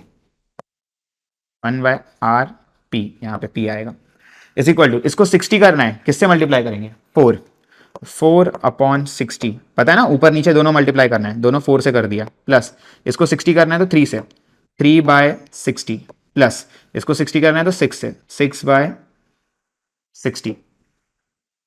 1 upon RP is equal 13/60। But आपको क्वेश्चन में 1 अपॉन RP नहीं पूछा है स्टूडेंट्स, आपको पूछा हुआ है RP का value. RP is equal to 60/13, okay, 60/13। यहां पे आपको मिल जाएगा, डिवाइड करेंगे तो 4.615 ओम। ये टोटल रेजिस्टेंस आ जाएगा पूरे पैरेलल सर्किट का। नाउ एक चीज पे ध्यान दीजिए, the beauty of parallel combination is, सबसे छोटा रेजिस्टेंस कितना था 10 ना, मतलब अगर मैंने डिवाइस पे सिर्फ 10 ओम का रेजिस्टर लगाया रहता तो मेरे को करंट कितना मिलता, V/R, तो कितना हो जाता V/10 बराबर, सिर्फ V/10 करंट मिलता। अब सोचो मैं इस पे और 2 एक्स्ट्रा डिवाइस लगा रहा हूं, तो कॉमन सेंस तो ये बोलेगा कि रेजिस्टेंस बढ़ेगा ना सर, आप जितना डिवाइस लगाते जा रहे हो बढ़ रहा है, बट क्योंकि हमने इसको पैरेलली अरेंज किया है, देखिए यहां पे क्या हो रहा है, टोटल रेजिस्टेंस आ रहा है 4.615, कम हो गया रेजिस्टेंस, करंट और बढ़ गया पैरेलल में लगाने से, तो इसलिए हम लोग पैरेलल सर्किट यूज करते हैं। घर में वगैरह जो भी कनेक्शंस रहते हैं वहां पे हम पैरेलल यूज करते हैं। अगर यही सीरीज होता ना तो ये सबको आपको ऐड करना पड़ता, तब करंट हो जाता आपका V is equal to R कितना होता 15 प्लस 10 प्लस ये 45। देखो कहां पे 4.6 कहां पे 45, करंट कितना कम हो जाता, ऑलमोस्ट 10 टाइम्स। इसलिए पैरेलल से काफी बेटर रहता है सीरीज। आई होप आपको ये टॉपिक समझा रहेगा। Now the last solved example of parallel circuit. Three resistors having resistances 5, 10, 30 are connected in parallel and potential difference of 12 is applied across them. So V का value अपने को दिया है 12 वोल्ट टोटल है। Obtain current flowing through the circuit, I का value निकालना है and individual resistors I1, I2, I3 ये भी निकालना है। और आपको बोला हुआ है what is the effective resistance, resistance कौन सा आएगा, पैरेलल, सर्किट पैरेलल बोला है ना, तो ये इतने सारे क्वेश्चन मार्क्स, इतने सारे अननोन्स है। पहले हम लोग आरपी से स्टार्ट करेंगे। 1 by R P is equal to 1 upon R1 का वैल्यू कितना है 5 प्लस 1 अपॉन R2 का वैल्यू 10 प्लस 1 अपॉन R3 का वैल्यू 30। इसका एलसीएम 30 है। देखिए 31 जा 30 होता है, 10 3 जा 30 होता है, 5 6 जा 30 होता है, 30 तीनों के टेबल में आता है। So 1 upon R P is equal to, इसको 30 करना है 6 से मल्टीप्लाई कर दो, 6 बाय 30 प्लस इसको 30 करना है 3 से मल्टीप्लाई कर दो, 3 बाय 30 प्लस ये तो पहले से ही 30 है, 1 by R P is equal to 6 plus 3 plus 1 10, 10 by 30। So यहां से मुझे मिल जाएगा R P is equal to 30 by 10, 30 divide by 10 is 3। Total resistance circuit का टोटल रेजिस्टेंस 30 मिल रहा है। फिर से ध्यान दीजिए 5, 10 और 30 इतने रेजिस्टर्स थे, फिर भी अपना टोटल कितना आ रहा है 3। जो सबसे छोटा है उससे भी कम आ रहा है, सीरीज में जो सबसे बड़ा रहता है उससे ज्यादा आता है, यहाँ पे पैरेलल में जो सबसे छोटा है उससे कम वैल्यू आ रहा है। पैरेलल काफी अच्छा सेटअप रहता है। नाउ हमने ये क्वेश्चन सॉल्व कर लिया, आरपी निकाल लिया। नाउ पूरे सर्किट का रेजिस्टेंस है मेरे पास, पूरे सर्किट का वोल्टेज है, मैं पूरे सर्किट का करंट निकाल सकता हूं by Ohm's law. So V is equal to IRP. So total I is equal to V upon RP. V का वैल्यू हमें दिया हुआ है क्वेश्चन में 12, RP का है 3, 12 डिवाइड बाय 3, टोटल करंट है 4 एम्पियर। ये सेकेंड आंसर। तो सेकेंड आंसर भी आ गया, टोटल करंट निकाल दिया। अब टोटल करंट के बाद इंडिविजुअल करंट्स पूछे ना, तो हम क्या करेंगे, हर जगह पे ओम्स लॉ लगाओ, हर एक रेजिस्टर पे ओम्स लॉ लगाओ। तो V1 is equal to I1 R1, यहां से I1 का वैल्यू मिलेगा V1 बाय R1। V1 कितना है, वोल्टेज हर जगह सेम रहता है, याद है, पैरेलल के लिए नोट्स चेक करो, अभी फॉर्मूला लिखा है नोट्स में, V is equal to V1 is equal to V2 is equal to V3। तो V का वैल्यू 12 है, V1 का भी 12 होगा, 12 बाय R1 कितना दिया है हमें 5, 12 बाय 5 2.4 एम्पियर। वैसे ही V2 is equal to I2 R2, यहां से I2 का वैल्यू आ जाएगा V2 divide by R2, V2 रहेगा 12, R2 कितना दिया है 10 ना, 10 ओम्स, 12 बाय 10 1.2 एम्पियर। तो 2.4 1.2 और I3 आएगा V3 बाय R3। V3 हमें दिया है 12, R3 इज 30, इसको फिर से 3 से डिवाइड करेंगे, 4 बाय 10 0.4 एम्पियर। तो देखिए 2.4 1.2 0.4, 2.4 1.2 हो जाएगा 3.6, 3.6 और 4 4 एम्पियर, यही तो आया था टोटल। तो I1 plus I2 plus I3 total I दे देगा, यही हमने सीखा है पैरेलल में। So these were the solved examples. यहाँ पे आपके टेक्स्ट बुक के सारे सॉल्व्ड एग्जांपल्स खत्म होते हैं। नाउ मूविंग ऑन, हम लोग अब अनसॉल्व्ड एग्जांपल जो टेक्स्ट बुक के एक्सरसाइज के क्वेश्चन है वो स्टार्ट करेंगे। Okay, so next question. Okay, so अब अनसॉल्व्ड न्यूमेरिकल्स की तरफ बढ़ते हैं। Now this would be on page 45। The resistance of a conductor of length x, length हमें दिया हुआ है x, इज r, रेजिस्टेंस हमें दिया है small r। If it's area of cross section, area of cross section is small a, what is it's resistivity. अच्छा question है, simple सा क्वेश्चन है, थोड़ा वेरिएबल्स को घुमा फिरा के दिया है टू कंफ्यूज यू। सो देखिए रेजिस्टेंस का formula R A by L, हमेशा यूनिट पे आ जाने का, जो बेसिक है ना उस पे आ जाने का, इजी हो जाता है क्वेश्चन। सो आर का वैल्यू कितना है, स्मॉल आर, तो resistivity is small R into area की जगह दिया है स्मॉल ए, एल की जगह दिया हुआ है एक्स, खत्म question. Resistivity is R A by X. Now what is its unit, तो यूनिट मैंने बताया हुआ था ohm metre, because area is in metre square and X is in metre, तो मीटर और मीटर कैंसिल हो जाएगा, ऊपर सिर्फ 1 मीटर बचेगा, तो unit would be metre, ohm metre, and resistivity is R A by X. Okay good, next. Now students, ये जो क्वेश्चन का सेट है, आई प्रेफर कि ये क्वेश्चंस आप लास्ट में करो, क्योंकि ये डायग्राम बेस्ड क्वेश्चन है और ये टफ क्वेश्चन है काफी, ये आपको कभी एग्जाम में देखने नहीं मिलेगा, क्योंकि इसको सॉल्व करने में पर सब क्वेश्चन आपको सॉल्व करने में 4-3-5 मिनट तो जाएगा ही, वो भी अगर आपको आता हो तो, अगर एग्जाम में पहली बार ये क्वेश्चन देखोगे तो नहीं होने वाला सॉल्व, इसलिए हम ये क्वेश्चन सेट को थोड़ा एंड में लेंगे, लास्ट में लेंगे ये क्वेश्चन सेट। नेक्स्ट क्वेश्चन की तरफ बढ़ते हैं, क्वेश्चन 8, पेज 45 पे क्वेश्चन 8 है, ये सिंपल क्वेश्चन है, बस लेंदी दिखने में, क्वेश्चन सिंपल है। देखिए, 3 resistors x1 x2 and x3 are connected in a circuit. अब वो सर्किट आपको बताया नहीं है पैरेलल है कि सीरीज है, आपको सिर्फ बोला है कनेक्ट किया है सर्किट में, और रेजिस्टर के वैल्यू है x1 x2 x3 in different ways. x is the effective resistance, अगर पैरेलल में ले रहे हैं तो xp, अगर सीरीज में ले रहे हैं तो xs, ऐसा लिखते हैं ना, तो इन्होंने बोल दिया आप कैसे भी निकालो, इफेक्टिव मतलब total resistance is x। The properties observed for these different ways of connecting x1, x2 and x3 are given below। उन्होंने अलग अलग तरीके से, कभी सीरीज में कनेक्ट किया तो कभी पैरेलल में कनेक्ट किया, ऐसे करके आपको कुछ प्रॉपर्टीज दिए हुए हैं। Right the way in which they are connected in each case.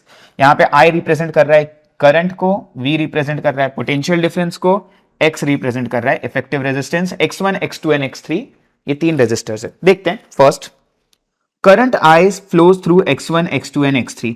देखो क्या बोल रहा है, करंट जो है I करंट फ्लो रहा है, x1 में से भी I फ्लो होगा, x2 में से भी I फ्लो होगा, x3 में से भी I फ्लो होगा, सेम करंट फ्लो हो रहा है। कौन सा सिनेरियो में सेम करंट फ्लो होता है, नोट्स चेक करो, सीरीज की parallel, I is equal to I1 is equal to I2 is equal to I3, कौन से सिनेरियो में करंट हर जगह सेम है, सीरीज में, तो यहां पे this is connected in series. अगर एग्जाम में आया तो आपको पूरा स्टेटमेंट लिखना रहेगा, here the resistors x1, x2 and x3 are connected in series, ठीक है, तो ऐसा आपको पूरा स्टेटमेंट लिखना है। Now x is larger than x1, x2 and x3। अभी हमने एग्जांपल देखा था, अगर हम 5, 10, 15 ऐसा कनेक्ट किए तो हमारा जो रेजिस्टेंस है, टोटल रेजिस्टेंस बड़ा आ रहा है, सबसे बड़े रेजिस्टर से भी बड़ा आ रहा है, तो ये कौन सा रहता है, सीरीज। मैंने बताया था सीरीज में जो बड़ा है उससे भी बड़ा वैल्यू आता है, अगर नहीं याद तो पीछे जाके देखो, मैंने बताया है सीरीज में जो सबसे बड़ा रेजिस्टर है उससे भी बड़ा आंसर आएगा आपका टोटल रेजिस्टेंस का, पैरेलल में जो सबसे छोटा है उससे भी छोटा आता है, सो दिस इज इन सीरीज, ये भी in series. x is smaller than x1, x2 and x3, यहां पे स्मॉलर है तो मैंने अभी बताया स्मॉलर पैरेलल में कनेक्ट रहेगा, इन parallel. Next, potential difference across x1, x2 and x3 same, सबके लिए सेम पोटेंशियल, V सबके लिए सेम है, तो मैंने बताया था I सबके लिए सेम कहां पे, सीरीज में, V सबके लिए सेम कहां पे, पैरेलल में, तो this is in parallel, V is equal to V1 is equal to V2 is equal to V3 in parallel. Next formula ध्यान दो, x1 is equal to x2 is equal to x3, सब same है, यहां पे add करना है, सो equivalent resistance के लिए एडिशन कहां पे करते हैं हम, सीरीज में, this is in series. Check कीजिए, R S is equal to R1 plus R2 plus R3 था, एंड अगर वो सीरीज हो गया तो ये 1 अपॉन ये 1 upon 1 upon, this is in parallel.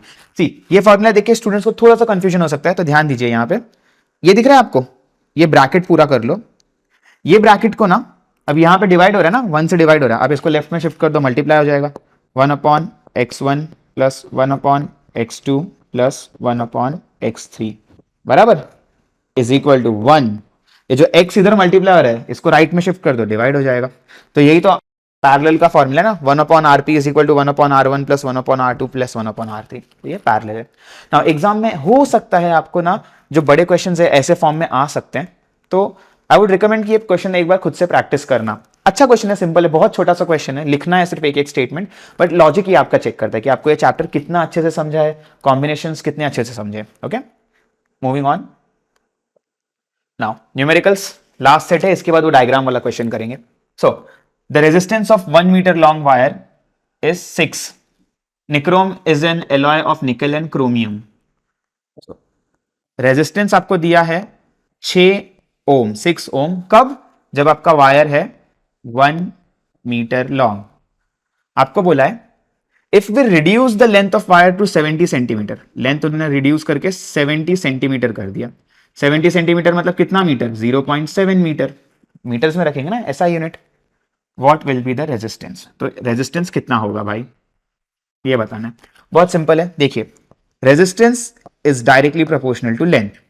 लिखा है हमने, चेक करो शुरुआत में वीडियो के, फैक्टर्स अफेक्टिंग रेजिस्टेंस। रेजिस्टेंस बढ़ेगा, लेंथ बढ़ेगा, सॉरी लेंथ बढ़ेगा तो रेजिस्टेंस बढ़ेगा, लेंथ कम होगा रेजिस्टेंस कम होगा। तो यहां पे लेंथ के साथ जो भी चेंज हुआ है रेजिस्टेंस में भी वही चेंज होगा। तो रेजिस्टेंस का चेंज अगर मेजर करना है R1 बाय R2, कितना चेंज हो रहा है वही हम देख रहे हैं ना फ्रैक्शन से, is equal to L1 by L2, length में कितना चेंज होगा। सो चलो चेक करते हैं। R1 का वैल्यू कितना है? 6 upon R2 is equal to L1 का वैल्यू है 1 अपॉन 0.7। प्लीज 70 मत लिखना, यहां पे पूरा स्टेटमेंट रॉन्ग हो जाएगा, because here it is in CGS unit, हमको SI में कन्वर्ट करना है। Now cross multiply, R2 into 1 हो जाएगा R2, 6 इंटू 7 होता है 42, तो 6 इंटू 0.7 होगा 4.2। SI unit is ohm. खत्म question, pretty simple. Now next, ये क्वेश्चन ऐसा है कि the first two statements that we are gonna write here, बस उतना ही साइंस है, इसके आगे पूरा मैथमेटिक्स है। सो ध्यान दीजिए, थोड़ा लेंदी रहने वाला है क्वेश्चन, पूरा फोकस यहां पे। When two resistors are connected in series, their effective resistance is 80। So two resistors, ध्यान दीजिए, टू रेजिस्टर्स है, मैं रेजिस्टर का नाम क्या लिख रहा हूं देखो, R1 एंड R2। दो रेजिस्टर है, क्या नाम लिखा है? R1 R2। दो रेजिस्टर है R1 R2। When they are connected in series, series में कनेक्ट करें तो उसका इफेक्टिव रेजिस्टेंस आ रहा है 80। तो सीरीज में कनेक्ट करने पे इफेक्टिव रेजिस्टेंस आ रहा है 80, बरोबर है। और सीरीज का फॉर्मूला क्या रहता है? मैं यहां से इसका यूनिट हटा देता हूं क्योंकि यहीं पे इक्वेशन लिख दूंगा मैं, 80। और इसका फॉर्मूला क्या रहता है सीरीज का? R1 plus R2। I hope ये समझेगा सबको। सीरीज में 80 ओम्स बोला हुआ है क्वेश्चन में, R1 प्लस R2 80 है, इतना आपने को दिया है। Second statement, when they are connected in parallel their effective resistance is 20। तो पैरेलल के लिए फॉर्मूला क्या है? 1 upon RP is equal to कितना बोला है? RP का वैल्यू कितना बोला है? 20। ध्यान देना, 1 अपॉन 20 लिखना, 20 नहीं, RP का वैल्यू 20 दिया है, फॉर्मूला है 1 upon 20। 1 upon 20 is equal to 1 upon R1 plus 1 upon R2। Okay, बस इतना ही है question. What are the value of two resistances? R1 and R2 निकालने का है। सो पहले मैं क्या काम करूंगा, ध्यान देना, पहले एक यहां पे एक छोटा सा चेंज कर रहा हूं मैं। ये इक्वेशन में मैं ऐसा लिख सकता हूं ना, अगर R1 प्लस R2 इज 80 तो मैं लिख सकता हूं R2 is equal to 80 minus R1। ध्यान से देखना, ये R1 इधर है, R2 इधर है, R1 इधर ऐड हो रहा है ना, 80 के पास गया तो क्या हो जाएगा? माइनस। तो R2 is equal to 80 minus R1।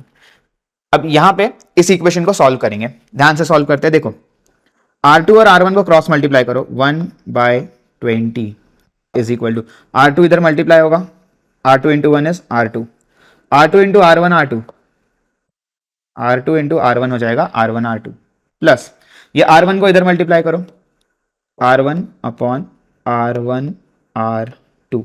Okay, denominator same हो गया है, so 1/20 is equal to R1 by R2 upon R1 R2। ठीक है, अब फिर से इसको क्रॉस मल्टीप्लाई करेंगे, तो क्रॉस मल्टीप्लाई कर रहा हूं इसको। सो देखिए R1 R2 इधर 1 से मल्टीप्लाई होगा, 20 इधर मल्टीप्लाई होगा, R1 R2 is equal to 20 R1 plus R2। 2, ये आपका इक्वेशन हुआ ना। इसको थोड़ा और आगे करते हैं, अभी तक क्वेश्चन स्टार्ट हुआ है, ऐसे 1/3 सॉल्व हुआ है, अभी आगे और है। हमको पता है R1 प्लस R2 कितना है 80, तो जहां पे R1 R2 लिखा है इसके जगह मैं 80 लिख दूंगा। और देखो R2 का वैल्यू क्या है 80 माइनस R1 ना, तो मैं एक ही स्टेप में दो चेंजेस कर रहा हूं, ध्यान दीजिए। R1 मैंने वैसे का वैसा लिख दिया, R2 के जगह पे क्या लिखूंगा 80 minus R1, 80 minus R1, this is equal to 20 into R1 R2 के जगह पे क्या आएगा 80, so R1 into 80 is 80 R1 minus R1 into R1, R1 square is equal to 20 into 80, 1600.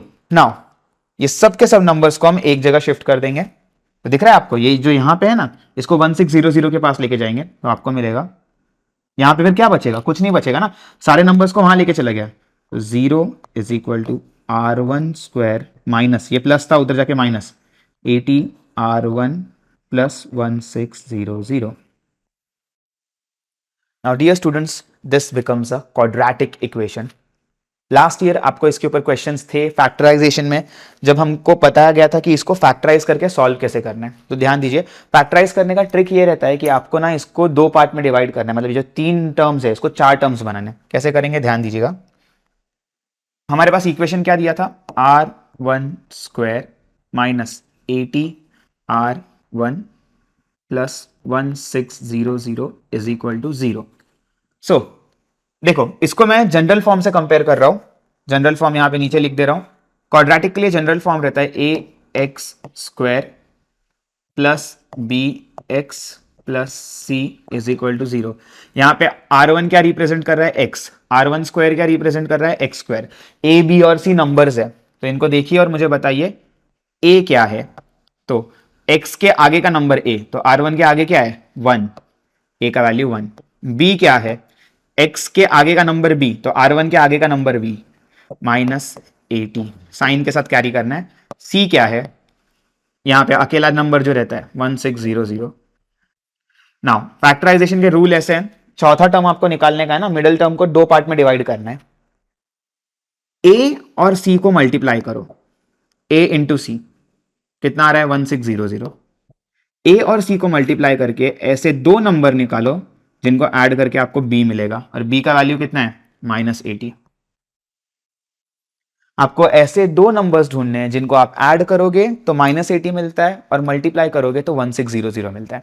Now मैं यहाँ पे पूरा आपको फैक्टराइजेशन वगैरह नहीं बताऊंगा क्योंकि दैट इज अनदर कंसेप्ट। आप सिर्फ यहाँ पे समझ सकते हैं कि 1600 और 80 के लिए आप -40 लीजिए। अगर आपने लिया -40 -40, तो -40 होता है -80, और -40 इंटू -40 होता है 1600। तो जहां पे -80 लिखा है उसके जगह मैं क्या लिखूंगा -40 इंटू -40। बस यही ट्रिक है इस क्वेश्चन को सॉल्व करने का। सो अब ये इक्वेशन को फिर से लिख रहा हूं मैं, R1 स्क्वायर, यहां पे -80 R1 है, इसको लिखूंगा -40 R1 -40 R1 प्लस 1600। दो ग्रुप बन गए, ये फर्स्ट ग्रुप है, ये सेकेंड ग्रुप है। फर्स्ट ग्रुप में कॉमन नंबर देखिए, R1 स्क्वायर में R1 तो है ही, R1 into R1 square, -40 R1 में 40 इंटू R1, दोनों में R1 है ना, R1 बाहर निकाल लीजिए कॉमन, ब्रैकेट के अंदर बचेगा R1 -40। चेक करो R1 into R1 square, R1 into -40 -40 R1 बराबर चल रहे हैं, मिडल साइन कैरी कर लीजिए। अब ये दोनों में भी देखो 40 कॉमन है, इसमें भी 40 है और 1600 में भी 40 है ना, कौन सा 40 माइनस, तो -40 कॉमन ले लिया मैंने, R1 -40। चेक करो -40 इंटू R1 -40 R1 -40 इंटू -40 1600, तो बराबर हमने ब्रैकेट से कॉमन निकाल लिया। अब ये दोनों में कॉमन क्या है, ये एक टर्म ये दूसरा टर्म, देखो दोनों में ब्रैकेट कॉमन है, ब्रैकेट को बाहर निकाल लो, R1 -40 इंटू ब्रैकेट के अंदर क्या बचेगा R1 -40 0। ना यहां पे आप देख सकते हैं दो नंबर्स है, ये दोनों ब्रैकेट मल्टीप्लाई हो रहे हैं। स्टूडेंट्स ध्यान से सुनना जो नेक्स्ट बोलने जा रहा हूं, प्लस इंटू प्लस होता है प्लस, प्लस इंटू माइनस होता है माइनस, माइनस इंटू प्लस होता है माइनस, माइनस इंटू माइनस होता है माइनस। मैंने आपको सारे कॉम्बिनेशंस बता दिए नंबर्स के, चाहे वो नेगेटिव हो चाहे पॉजिटिव हो, किसी में भी जीरो आंसर आ रहा है क्या, जीरो नहीं आता। इसका मतलब दो इंटीजर मल्टीप्लाई करके कभी जीरो नहीं करेंगे, प्लस माइनस नंबर्स मल्टीप्लाई करके जीरो होते ही नहीं है। द ओनली वे कि एक इक्वेशन में दो नंबर मल्टीप्लाई हो रहे हैं और उसका आंसर जीरो आ रहा है, ये तब हो सकता है जब या तो ये जीरो है या तो ये जीरो, ये दोनों में से कोई तो एक जीरो रहेगा। सो या तो R1 minus 40 is equal to zero, या फिर R1 minus 40 is equal to zero. अब आप एक चीज ऑब्जर्व करोगे, दोनों सेम ही है ना, तो दोनों को अलग अलग लिखने की जरूरत नहीं है, आप सीधा लिख सकते हो R1 माइनस 40 क्या है भाई, जीरो है, माइनस 40 का उधर शिफ्ट कर दो, R1 इज इक्वल टू 40 ओम। और R2 का हमने इक्वेशन देखा था 80 माइनस R1, चेक करना यही है, 80 माइनस 40 आपको मिल जाएगा 40 ओम। सो R2 का वैल्यू भी है 40 ओम, R1 का वैल्यू भी है 40 ओम। सो ऐसे क्वेश्चन सॉल्व करना है, काफी डिसेंट क्वेश्चन है, अच्छा क्वेश्चन है। अगर ये एग्जाम में आया तो all the best, but practice करोगे तो उतना टफ नहीं है, क्योंकि देखो फिजिक्स तो यहीं पे खत्म हो जाता है, फिजिक्स का पार्ट आपका यहाँ पे खत्म है, आपने रेजिस्टर के रिलेशंस लिख दिए, इसके आगे जो भी था ये सब मैथमेटिक्स है। ओके, सो एक बार खुद से प्रैक्टिस करो, अच्छे questions, like I said tough questions है सब। नेक्स्ट, अब उतने टफ क्वेश्चन के बाद एकदम सिंपल क्वेश्चन आ गया। If a charge of 420 coulomb, charge को क्यू से रिप्रेजेंट करते हैं, 420 coulomb flows through a conducting wire in 5 minute, time दिया हुआ है 5 minute, what is the value of current, I निकालना है, बताओ क्या ही क्वेश्चन है ये। I is equal to Q by T, बराबर, क्यू का वैल्यू दिया है 420, फटाफट लिखते जाओ 420, टी का वैल्यू दिया है 5, 5 से डिवाइड कर दो, आ जाएगा ये 84, बराबर है, बोलो गलत है। क्या यहां पे मिस्टेक किया है? सी, एग्जाम में ऐसा अच्छा क्वेश्चन देख के सीधा कूदना नहीं है क्वेश्चन पे, क्योंकि आप ध्यान देंगे अगर यहाँ पे ये ऐसा यूनिट है कूलम, टाइम में मिनट ऐसा यूनिट है क्या? नहीं है ऐसा यूनिट, इसको सेकेंड्स में कन्वर्ट करना पड़ेगा। तो 5 इंटू 60, 300 सेकेंड। अब सॉल्व करना है, सो 300 डिवाइड कीजिए, 0 0 गया, now this would B and 1.4 ampere, ठीक है। 3 से डिवाइड कर दीजिएगा, यहाँ पे 10 बचेगा, यहाँ पे 14 बचेगा, 14 अपॉन 10 इज 1.4 एम्पियर। तो यहाँ पे आपके सारे क्वेश्चंस हो जाते हैं एक्सेप्ट दैट बिग क्वेश्चन, तो वो क्वेश्चन सॉल्व करते हैं इसके बाद। सो यहाँ पे आपके सारे के सारे क्वेश्चन सॉल्व हो जाते हैं एक्सेप्ट दैट बिग क्वेश्चन, जो 7th क्वेश्चन है, तो उसके तरफ बढ़ते हैं। Now again I am saying, ये क्वेश्चन आपको कभी एग्जाम में आएगा नहीं, क्योंकि ये बहुत बड़ा क्वेश्चन है, ये सिर्फ आपके नॉलेज के लिए। अगर आप साइंस में इंटरेस्टेड हैं, आप ऐसा सोच रहे हैं कि 10th के बाद आप साइंस स्ट्रीम परस्यू करने वाले हैं, तो इट इज माय सजेशन कि ऐसे क्वेश्चंस छोड़ना नहीं है, ठीक है। तो ध्यान देते हैं क्वेश्चन पे, थोड़ा तगड़ा क्वेश्चन है, फोकस बना के रखना। अगर नींद आ रही है, पानी वानी पी लो, एकदम मस्त रेडी रहो, चाय वाय बना के पी लो, फिर यहाँ पे आओ। Now resistances R1, R2, R3 and R4 are connected as shown in the figure. S1 and S2 are the two keys, ये की स्विच रहते हैं ना जो बंद या चालू करने के लिए, वो है। Discuss the current flowing in the circuit in the following cases. पहला केस देखो क्या बोला है, both S1 and S2 are closed, ध्यान दीजिए, S1 क्लोज कर दिया है, मतलब ये लाइन से करंट फ्लो होगा, S2 भी क्लोज कर दिया है, इधर से भी करंट फ्लो होगा। तो पहले तो यार करंट फ्लो होगा तो कैसे होगा वो समझाओ। बैटरी दिख गया, बैटरी से करंट फ्लो होना स्टार्ट करेगा, इधर से करंट फ्लो हो रहा है, पहले R3 से पास होगा करंट, बराबर, R3 से करंट गया, R3 से जा रहा है, ये ऊपर जा रहा है करंट, ऊपर गया गया, इस पॉइंट पे देखो, पॉइंट बी पे अब करंट के पास दो रास्ते हैं, एक रास्ता था, दो में डिवाइड हो गया। जब भी दो रास्ते आ गए हम क्या बोलेंगे इसको, पैरेलल। सीरीज में रास्ते नहीं आते, सीरीज में स्ट्रेट लाइन में करंट जाता है, पैरेलल, दो लाइन में डिवाइड हो रहा है, पैरेलल कनेक्शन है। तो ये दोनों सीरीज में से नहीं है, ये दोनों पैरेलली कनेक्टेड है, तो करंट इधर गया और इधर गया, ओके, दो पार्ट में डिवाइड हो गया। देखिए अब दो पार्ट में डिवाइड हो रहा है, ये करंट तो इधर पहुंच गया, ये करंट भी इधर आया, क्योंकि ये स्विच क्लोज है ना, तो करंट को रास्ता मिला है, करंट यहां से ऊपर आएगा और डी पॉइंट पे आके जुड़ जाएगा। तो आपको समझ में आ रहा है, पॉइंट बी से लेके पॉइंट डी तक क्या कनेक्शन है, पैरेलल कनेक्शन है। फिर से रिपीट करो, पॉइंट बी से लेके पॉइंट डी तक क्या कनेक्शन है, पैरेलल कनेक्शन है। फिर उसके बाद करंट यहां से जा रहा है, अब आप करंट एफ जगह पे आ गए, एफ पॉइंट पे आ गए। अब करंट की जगह पे रह के सोचो थोड़ा, एच से जाओगे तो आपको रेजिस्टेंस मिलेगा, रुकाव मिलेगा, ऑब्स्ट्रक्शन मिलेगा। एफ से डायरेक्ट जाओगे, कोई ऑब्स्ट्रक्शन नहीं है। तुम लोग हमेशा कौन सा रास्ता चूज करोगे, एच से जाओगे कि डायरेक्ट एफ से जाओगे? डायरेक्ट एफ से जाओगे ना, सो करंट यहां से पास होगा, हमेशा यहां से पास होगा, ये वायर को कभी यूज ही नहीं करेगा। तो यहाँ का रेजिस्टेंस अपने किसी काम का नहीं, उसको हटा दो, अपने डायग्राम में उसको कंसिडर ही नहीं करेंगे, और यहां से करंट फिर वापस आ जाएगा। डायग्राम पे ध्यान दीजिए, ये एक बार खुद से बनाने का ट्राई करना, पूरा डायग्राम आप ड्रॉ कीजिए, जो भी क्वेश्चन टेक्स्ट बुक में जो दिया हुआ है उसके आगे बस S1 और S2 को क्लोज कर दीजिए और चेक कीजिए आप जब करंट ड्रॉ करोगे आपका ऐसा ही जाएगा कि नहीं, यही रास्ता रहना चाहिए ना। इसको सॉल्व करते हैं। सो देखिए, हमको क्या बताना है, करंट, करंट कितना फ्लो होगा ये निकालने का है। सो देखिए, करंट के लिए पहले रेजिस्टेंस निकालेंगे। रेजिस्टेंस कहां पे, पैरेलल, पैरेलल रेजिस्टेंस कहां पे मिल रहा है आपको, बी और डी के बीच में। तो रेजिस्टेंस इन पैरेलल, फॉर्मूला क्या आता है रेजिस्टेंस इन पैरेलल का, 1 upon R P is equal to 1 upon, कौन सा रेजिस्टेंस दिख रहा है ये दोनों पैरेलल, R1 और R2, 1 upon R1 plus 1 upon R2, cross multiply करेंगे इसको, R2 upon R1 R2 plus R1 upon R1 R2, cross multiply, अभी पिछले क्वेश्चन में भी किया था, डाउट नहीं होना चाहिए इसमें। This is equal to R1 plus R2 upon R1 R2। यार किसी को कंफ्यूजन नहीं ना, R2 R1 था तो R1 R2 कैसे हो गया, 2 प्लस 3 लिखो या 3 प्लस 2 सेम चीज है।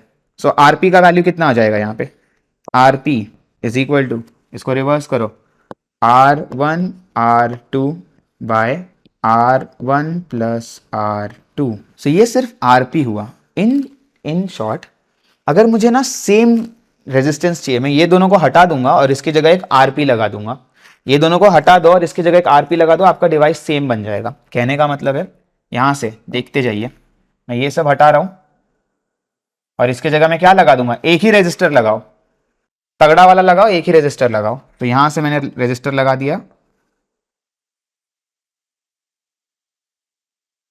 RP, ये कनेक्टेड है।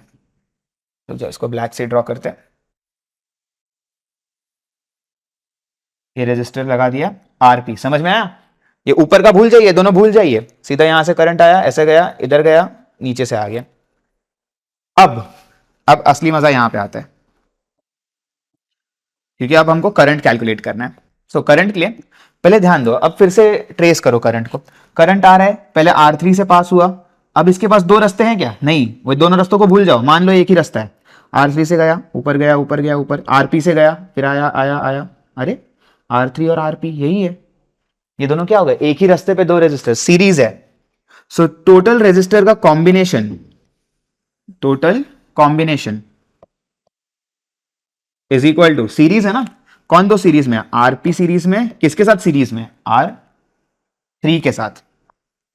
समझ में आ रहा है ना क्या बोल रहा हूं मैं यहां पे। पहले हमने क्या किया, सिर्फ ये दोनों रेजिस्टर से क्या इफेक्ट आ रहा है उसको काउंट किया, उसके बाद हम इस रेजिस्टर को इसके साथ काउंट कर रहे हैं। अब ये कैसे है, इसके साथ, RP के साथ सीरीज में, तो सीरीज में तो हम डायरेक्ट ऐड करते हैं, कर दो direct add, R1 R2 upon R1 plus R2 plus R3। Now in दोनों के डिनोमिनेटर सेम नहीं है, इसके डिनोमिनेटर में R1 R2 है, इसके डिनोमिनेटर में 1 है, तो क्रॉस मल्टीप्लाई कर देंगे, R1 R2 upon R1 plus R2 plus R3 R1 plus R2 upon R1 plus R2, this is equal to R combination. ये कॉम्बिनेशन है ना, R3 को अगर मैं अंदर मल्टीप्लाई कर दूंगा तो R combination is equal to R1 R2 plus, ये R3 into R1, R3 R1 plus R3 into R2, R3 R2, the whole upon R1 plus R2। ये आया आपका सिर्फ रेजिस्टेंस। अब अपने को करंट निकालने का है, ओम्स लॉ हमको पता है ना, V is equal to I R, तो करंट क्या हो जाएगा, I is equal to V by R। तो वोल्टेज से इसको पूरा डिवाइड करना है आपको, I is equal to V divide by R ना, इसको ऐसे लिख सकता हूं 1 अपॉन R। देखो R कौन सा रहेगा, कॉम्बिनेशन का, ठीक है यार, R कॉम्बिनेशन ये फ्रैक्शन है, इधर 1 अपॉन R रेसिप्रोकल लिया है, तो पूरे फ्रैक्शन को उल्टा लिखना पड़ेगा। देयरफॉर I का वैल्यू ध्यान दीजिए, ये फाइनल आंसर है, V इंटू, उल्टा लिखो फ्रैक्शन को, R1 R2 the whole divided by R1 R2 plus R1 R3 plus R2 R3। तो एक छोटा सा प्यारा सा केस है ये, ठीक है। इतना करंट फ्लो होगा फर्स्ट केस में। नाउ मैं फिर से बोल रहा हूं, जिनको ये क्वेश्चन में इंटरेस्ट नहीं, यहां पे वीडियो छोड़ सकते हैं क्योंकि बहुत टफ क्वेश्चन है। बट अगर आपसे ये क्वेश्चन सॉल्व हो गया, ये किसी को एग्जाम में नहीं आएगा, बट अगर तुम किसी को समझा पा रहे हो ये, मतलब तुम्हारा इलेक्ट्रिसिटी एकदम अच्छे से हो गया है। करंट इलेक्ट्रिसिटी वाला चैप्टर तुमको बहुत अच्छे से समझा है, ठीक है। And being Frank, I don't think school में भी, हाफ स्कूल्स में भी ये सिखाते, क्योंकि मेरे स्टूडेंट्स बहुत बार कंप्लेन किए कि ये समझा ही नहीं है, ये स्कूल में बताया नहीं है। इसलिए मैं सोच रहा था कि इवन दो कितना भी बड़ा होने दो, वन ऑफ द रीजन नहीं बताया जाता क्योंकि इतना बड़ा क्वेश्चन है, बट कितना भी बड़ा होने दो, स्टूडेंट्स को क्लियर आइडिया होना चाहिए। सो दिस वाज केस ए, इसमें इतना करंट आएगा, बोला था ना डिस्कस द करंट। अब किसी ने पूछा तो बता देना भाई इतना करंट आएगा, ठीक है। और थोड़ा स्मार्ट वाला फील लेना क्योंकि बहुत बड़ा क्वेश्चन सॉल्व किया है तुम लोग ने। सो ये केस ए था। अब ऐसे दो और केसेस है, एक बार ये जो पूरा है मेरे साथ लिख लेना आप लोग, इसके बाद फिर से खुद से ट्राई करना। Next case, both A and B are open. अब ये जैसे हमने पिछला वाला थोड़ा टफ केस किया था, ये वाला सिंपल केस है। ये ओपन है, कनेक्टेड ही नहीं है। तो चलो करंट बन जाओ, देखो यहां से कहां से पास हो रहा है, बैटरी यहां पे करंट स्टार्ट हुआ, आ रहा है R3 से पास हुआ, आ रहा है आने दो, ऊपर गया, आने दो, बी पॉइंट पे आया। मुझे बताओ बी पॉइंट पे आके अब ये कहां जाएगा? क्या ये ई के तरफ जाएगा या सी के तरफ या दोनों के तरफ? तो ध्यान से देखना, ये सी के तरफ जा सकता है क्योंकि इसके पास रास्ता है सी से आगे जाने के लिए, दिख रहा है सी से ये आगे चला जाएगा। बट क्या ये ई से आगे जाएगा? S1 बंद है ना, तो ये सी से आगे नहीं जाएगा, ई से आगे नहीं जाएगा, ये सी वाला रास्ता फॉलो करेगा, ये वाला। सो करंट आया यहां से ऐसा आ रहा है, ऊपर गया, ये वाला रास्ता इसने फॉलो नहीं किया, समझे। नेक्स्ट, अब यहां से आया, अब देखो फिर से एफ के पास आया। पिछले बार ये सीधा रास्ता इसको मिल गया था, करंट सीधा रास्ता आ सकता था, इसलिए उसने कुछ प्रॉब्लम नहीं किया, सीधे आ गया। बट इस बार the problem here is students, रास्ता है ही नहीं, सीधा उसको R4 फॉलो करना पड़ेगा। तो करंट नीचे नहीं आएगा, R4 फॉलो करेगा और यहां से वापस आ जाएगा, ये रास्ता भी बंद है। आई होप आपको ये बात समझ गई रहेगी। सो इस बार देखो, इस बार पैरेलल का टेंशन ही नहीं है, यहां से स्टार्ट हुआ, एक ही वायर है, इधर गया, एक ही वायर, एक ही वायर, एक ही वायर, आ गया वापस। सीरीज हो गया ना, ये तो एक ही वायर पे सारे रेजिस्टर लगे, तो this is resistor in series. तो यहां पे आपको पूरे कैलकुलेशंस की जरूरत नहीं है, सिर्फ रेजिस्टर्स इन सीरीज वाला। तो कॉम्बिनेशन, पूरे कॉम्बिनेशन का क्या आएगा, ऐड करते जाओ, सीरीज है R3 plus R1 plus R4, R3 plus R1 plus R4। हमको पता है करंट का फॉर्मूला होता है V अपॉन R, R कौन सा, कॉम्बिनेशन का, तो V upon R1 plus R3 plus R4, ascending order 1 3 4 ऐसा अरेंज कर दिया, ठीक है। ये करंट आ गया आपका सेकंड केस में। देखो कितना इजी था, फर्स्ट केस इतना टफ लग रहा था, सेकंड वाला देखो क्या ही बात है इसमें। सो स्टूडेंट्स, हमने फर्स्ट सेकंड दोनों वाले केसेस कर लिए। Like I said, second case थोड़ा सा इजी आप देख सकते हो। मैं फिर से बोल रहा हूं कि ये आपके लिए सिर्फ प्रैक्टिस के लिए है, ठीक है। अगर आप किसी को एक्सप्लेन कर पा रहे हो ये चीजें, तो आप बोल सकते हो कि आपको करंट इलेक्ट्रिसिटी बहुत अच्छे से आता है। जो स्टूडेंट्स साइंस परस्यू करने वाले हैं, जिनका प्लान है कि 10th के बाद साइंस करना है, या तो जिनको इंटरेस्ट ही आ रहा है इस चीज में, आपको ये अच्छे से करने आना चाहिए, ठीक है। So this was the second case, और ये फर्स्ट केस था। फर्स्ट केस में डायग्राम वगैरह मैंने सब बना के दे दिया है। एक बार आप खुद से ये वाला जो रेड मार्किंग में डायग्राम है वो भी सेपरेट बनाना, मतलब हर केस के 2 डायग्राम बनेंगे। नाउ किसी ने अगर आपको पूछा ज्यादा करंट किस में आ रहा है, तो आप देख सकते हो सेकेंड केस में V के आगे कोई नंबर मल्टीप्लाई नहीं हो रहा है, और डिनोमिनेटर में डायरेक्ट प्लस में नंबर्स है, बट यहां पे V के आगे नंबर मल्टीप्लाई हो रहा है, तो I का यहाँ पे केस ज्यादा ये आएगा करंट का। Now moving on to the third. अब ये क्योंकि लास्ट है तो थोड़ा तगड़ा क्वेश्चन होना चाहिए, तगड़ा ही है ये। देखिए S1 इज क्लोज्ड, बस S2 is open. S1 is closed, ये क्लोज कर दिया, और S2 ओपन है। तो इस बार ना जितने रजिस्टर है सबके सब आने वाले हैं। चलो करंट बन जाओ, चालू करो प्रोसेस। यहां से हम आ रहे हैं, स्ट्रेट करंट आया, R3 से पास हुआ, मतलब R3 फॉर्मूला में आने वाला है। R3 से गया, ऊपर आया, पॉइंट B पे आ गया। जब पॉइंट B पे आ चुका है, अब 2 रास्ते हैं इसके पास, इस बार क्लोज है, ये दिख रहा है बंद है, मतलब दोनों रास्ते हैं। तो R2 भी आएगा प्ले में, मतलब R2 भी फॉर्मूला में कंसिडर करना है, R1 को भी कंसिडर करना है। तो सबसे पहले ना इसको हमको पहले केस जैसा करना पड़ेगा। इसको पैरेलल मानना पड़ेगा, समझ में आ रहा है, इसको हमको मानना है पैरेलल। फिर इधर से आगे गया, अब ये तो बंद है तो इधर से जा नहीं सकता, तो F पॉइंट से ये सीधा आगे जाएगा, ये अपने लिए बंद है। R4 से आया, आगे आया और इधर आ गया ना। क्योंकि हमने शुरुआत का छोटा सा पार्ट, ये जो पैरेलल है, ये पहले सॉल्व किया है ना, यहां पे आप देख सकते हैं पैरेलल वाला हमने सॉल्व किया हुआ है बराबर। इसको छटाओ ना, ये छोड़ो, पैरेलल को करना ही है ना, नेक्स्ट केस में भी पैरेलल करना ही है, तो हम डायरेक्ट पैरेलल का वैल्यू यहां से सिलेक्ट कर लेंगे। पैरेलल का वैल्यू कितना मिला है, R1 R2 upon R1 plus R2, ये वैल्यूज हम डायरेक्ट सिलेक्ट कर लेंगे। सो देखिए मैं यहां पे ड्रॉ कर देता हूं, इसके जगह पे क्या होने वाला है, डायरेक्ट मान लीजिए एक बड़ा सा रेजिस्टर लगाया है हमने इन पैरेलल, तो ये है RP।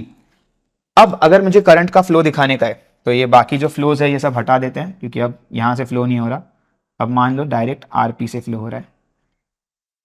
सो करंट स्टार्ट हुआ R3, फिर RP, फिर R4, ये सीरीज हो गया ना, देखो एक ही वायर है, देखते जाओ, ध्यान दीजिए यहां पे, फॉलो करो इसको। यहां से आया R3, ऊपर जा रहा है, ऊपर जा रहा है, ऊपर जा रहा है, RP पे आया, गया गया गया यहां से, और फिर ये एक ही वायर है ना, वायर्स चेंज नहीं हो रहे कहीं पे, एक ही वायर है। सो ये एक ही वायर को फॉलो करना है आपको। चलो तो अब इसके बाद इसका कॉम्बिनेशन का फॉर्मूला लिखेंगे। So R combination is equal to, तीनों इसमें पैरेलल में, सो पैरेलल के लिए RP plus R4 plus R3, so RP plus R4 plus R3। RP का value R1 R2 upon R1 plus R2 plus R4 plus R3। Now यहां पे भी हम क्रॉस मल्टीप्लाई करेंगे, डिनोमिनेटर सेम कर देंगे, R1 R2 upon R1 plus R2 plus R4, denominator same करना है, R1 प्लस R2 ऊपर मल्टीप्लाई किया, R1 प्लस R2 नीचे मल्टीप्लाई किया, प्लस तीसरा R3 R1 plus R2 upon R1 plus R2, ध्यान से लिखना है, यह R1 प्लस R2 है, डिनोमिनेटर सबके सेम हो गए, तो आपका कॉम्बिनेशन R कॉम्बिनेशन हो जाएगा R1 R2 plus R1 R4 plus R2 R4 plus R3 R1 plus R2 R1, sorry R2 R3 है ये, the whole divided by, denominator सबका सेम है, R1 प्लस R2। सो काफी छोटा सा इक्वेशन आया आपका R का। नाउ फिर से वही last step, I is equal to V into 1/R। 1/R क्यों लिख के दे रहा हूं मैं आपको बार बार, सीधा V/R इसलिए नहीं लिख रहा क्योंकि यहां पे कंफ्यूजन नहीं होना चाहिए, हमको R का इनवर्स लेने का है यहां पे।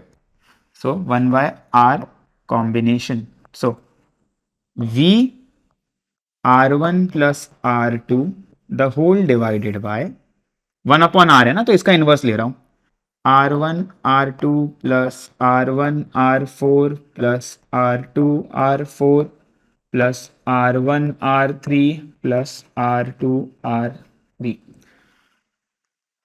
अब देखिए सी केस में डिनोमिनेटर बड़ा आया है, देखो numerator V R1 plus R2 है, और ए केस में भी numerator V R1 plus R2 है, बट डिनोमिनेटर छोटा है। सी केस का डिनोमिनेटर बड़ा है, जब आपके फ्रैक्शन का डिनोमिनेटर बड़ा है मतलब वैल्यू छोटा है, सी केस का करंट छोटा रहेगा, किससे, ए से। लिख दे रहा हूं मैं, लास्ट स्लाइड पे लिख दे रहा हूं, ध्यान दीजिए यहां पे, कंक्लूजन यहां पे लिख रहा हूं, करंट इन केस सी में जो करंट है ये कम है, किससे, ए से। केस सी में जो करंट है this is less than A. Current पे कमेंट करना था ना, पूछा यही था करंट किस में ज्यादा है, सी में जो करंट है कम है, दिख रहा है ना आपको, इसका डिनोमिनेटर बहुत बड़ा है तो इसका करंट कम है, किससे, ए से। बट सी में जो करंट है वो बी से ज्यादा है, सी में बी से ज्यादा करंट है, सी में ए से कम करंट। ए में आप देख सकते हो डिनोमिनेटर कम है तो ए का वैल्यू बड़ा है, बट जो बी वाला पार्ट है इसमें ज्यादा है। तो सबसे ज्यादा अगर करंट पूछा किसी ने, सबसे ज्यादा करंट किस में जा रहा है, तो ऐसा आपको लिखना पड़ेगा, सी में बी से ज़्यादा करंट है बट ए से कम है, तो ए, फिर उसके बाद सबसे ज़्यादा करंट ए में है, फिर उसके बाद करंट सी में है, फिर उसके बाद करंट बी में। बी केस में करंट सबसे कम है, ए केस में सबसे ज़्यादा, फिर सी, फिर बी। तो ऐसा ये छोटा सा प्यारा सा क्वेश्चन था, डायग्राम बेस्ड क्वेश्चन। आपको यहाँ पे थोड़ा बहुत 11-12 वाला फीलिंग आया रहेगा, क्योंकि ऐसे ही थोड़े बड़े इक्वेशन वाले क्वेश्चंस देखने मिलते हैं। बट अगर आपको ये क्वेश्चन सॉल्व करने आ रहा है तो आप खुद पे काफ़ी प्राउड ले सकते हो खुद पे कि हाँ भाई टफ क्वेश्चंस किए आपने। So with this students we can end this session. मैंने सारे के सारे न्यूमेरिकल्स आपको करवा दिए हैं, कॉम्बिनेशन सीरीज के बीच के बाद में हमने बात किया, इसके बाद सारे न्यूमेरिकल्स, सॉल्व न्यूमेरिकल्स किए, फिर अनसॉल्व किए, सारे डायग्राम बेस्ड क्वेश्चंस हो गए अपने, उसके बाद टेक्स्ट बुक के जो अनसॉल्व न्यूमेरिकल्स थे वो भी किए। So with this we can end this session. मैं हमेशा की तरह बोलता हूँ, अगर आपको लगता है कोई स्टूडेंट है, कोई आपका क्लासमेट है, फ्रेंड्स है जिनको लगता है कि ये वीडियोस उनकी हेल्प कर सके, तो प्लीज़ उनको शेयर कीजिए, ठीक है। So thank you for watching real academy, stay tuned. If possible हुआ मैं जल्दी 4th and 5th चैप्टर जो अपने केमिस्ट्री पार्ट है, जैसे हमने फिजिक्स के लिए किया है न्यूमेरिकल सीरीज, उसी में कंटिन्यू करके केमिस्ट्री पार्ट में जहाँ पे इक्वेशन सॉल्व करने हैं हमको, एंड जहाँ पे ये क्वेश्चन है, मोलर क्वेश्चन है, मोल निकालने वाले कंसेप्ट के हैं, फिर मोलर मास, वो सब पे जो क्वेश्चन है, मॉलिक्यूल्स, नंबर ऑफ मॉलिक्यूल्स, वो भी मैं सॉल्व करके दूंगा। तो with this we will end this session here. Thank you for watching.